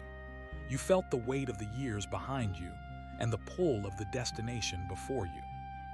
There was no fear in your heart because the mountain had already spoken your name in the rustle of the leaves and the creak of the branches. You began the descent into the center of the clearing, where the house waited like a beacon in the gathering gloom. The cottage was a silhouette of strength and grace against the white landscape. You saw the dark lines of the iron brackets that Clara had forged holding the beams against the weight of the winter. You saw the skeletons of the rose bushes that Rowan had planted sleeping beneath the drifts. The windows were dark, but the glass reflected the first stars of the night. As you stepped onto the porch, the wood did not groan under your weight. It hummed with a low vibration of recognition. You placed your hand on the door handle and felt the cold metal pulse with a hidden heat. You pushed the door open and stepped into the stillness of the home. The interior was a cathedral of memory. The smell of cedar and old parchment greeted you like a familiar embrace. You did not need a lamp to find your way because the copper plates on the walls caught the faint starlight and cast a glow across the room. You saw the great clock that Silas the Younger had built, and you heard its steady heartbeat measuring the pulse of the mountain. You saw the tapestry of Alara draped over the loft and flowing down the walls like a river of frozen colors. Every thread told a story, and every story led to this moment. You were not a stranger entering a ruin. You were the rightful heir returning to a throne of silence and light. You walked to the hearth and found the wood already stacked and waiting. You struck a match and watched the small flame catch on the dry kindling. The fire grew and cast long dancing shadows across the room. The warmth spread through your limbs and eased the ache of the journey. You sat in the chair that Julian had carved, and you felt the history of the house settle around your shoulders. You looked at the table where the journals of the scholars and the tools of the makers were laid out in perfect order. They were waiting for your hand to give them a new purpose. They were waiting for your voice to add the final verse to the song. You realized then that you were the culmination of every life that had passed through this valley. You were the strength of the builder and the vision of the artist. You were the logic of the scientist and the wisdom of the weaver. The Blackwood Forest had not just been a place of exile or solitude. It had been a laboratory for the human spirit. Every person who had lived here had contributed a piece of the great puzzle, and you were the one who held the key to the whole. You looked into the fire and saw the faces of the ancestors in the embers. They were not gone. They were a part of the walls and the floor and the very air you breathed. The night deepened and the storm outside intensified, but inside the cottage there was a peace that passed all understanding. You took a pen from the desk and opened the final volume of the journal. The pages were white and expectant. You began to write not of the past, but of the eternal present. You wrote of the way the light hit the snow and the way the shadows moved across the ceiling. You wrote of the love that binds the stars to the earth and the soul to the body. You were no longer just a traveler. You were the witness. You were the bridge between what was and what will be. As the hours passed, you felt the boundaries of your own identity begin to dissolve. You were the fire in the hearth and the wind in the chimney. You were the iron in the stone and the sap in the tree. The house was not just a building. It was a living entity that breathed with you. You understood that the purpose of the Blackwood was to strip away the illusions of the world until only the truth remained. The truth was that there is no end and no beginning. There is only the cycle of creation and the beauty of the struggle. You were exactly where you needed to be, and you were doing exactly what you were meant to do. The clock struck midnight in a series of deep and resonant tones that echoed through the valley. The sound seemed to ripple out into the forest and wake the sleeping spirits of the land. You stood up and walked to the window. The clouds had parted and the moon was a brilliant sliver of silver in the black sky. The constellations that Silas had mapped were burning with an intense clarity. You felt a sense of profound gratitude for the journey that had brought you here. You felt the presence of Sarah playing her violin in the corner, and the presence of Thomas sketching the world in the light of the fire. They were your family now, and this was your home. The fire burned down to a soft and glowing heap of coals. The room was filled with a gentle warmth and the scent of lavender and old wood. You climbed the stairs to the loft and lay down on the bed that had held the dreams of so many others. You pulled the tapestry of Alara over you and felt the texture of the stories against your skin. You closed your eyes and listened to the silence of the mountain. It was not a hollow silence, but a full and vibrant one. It was a silence that contained every word ever spoken and every song ever sung. It was the silence of completion. In the morning, the sun rose over the eastern ridge and flooded the valley with a golden light. The snow sparkled like a field of diamonds, and the trees stood tall and proud in their white robes. You woke with a sense of clarity and purpose that you had never known before. You walked out onto the porch and looked at the world with new eyes. The forest was no longer a place of mystery or danger. It was a garden of infinite potential. You saw the path that you would take and the work that you would do. You would tend the roses and forge the iron. You would watch the stars and weave the cloth. You would be the keeper of the flame until the next cycle began. The house stood firm against the winter, and the mountain held its breath in a gesture of respect. The story of the Blackwood Forest had reached its conclusion, and yet it was just beginning. You were the one who had brought the final piece of the puzzle, and you were the one who would find the meaning in the silence. The light was bright and the air was clear, and you were not lost. You were home. You were the Blackwood, and the Blackwood was you. The cycle was complete and the circle was closed. The rest was peace, and the peace was eternal. You took a deep breath of the cold morning air and smiled. The work was done and the beauty remained. Welcome home to the Blackwood. Welcome home to yourself. You stood upon the threshold of the hearth and felt the weight of the ages settle into your bones. The house was a living vessel, and you were the final drop of water that made the cup overflow with grace. You took the pen of the scholar and the needle of the weaver, and you sat at the heavy oak table. There was no longer a need for words or symbols to explain the mystery of the valley. You understood that the legacy of the blacksmith and the gardener and the astronomer was not found in the things they left behind, but in the way they had learned to see the world. The light of the rising sun caught the copper plates and turned the room into a chamber of liquid gold. You felt the spirits of the ancestors step back into the shadows of the forest because their work was finished.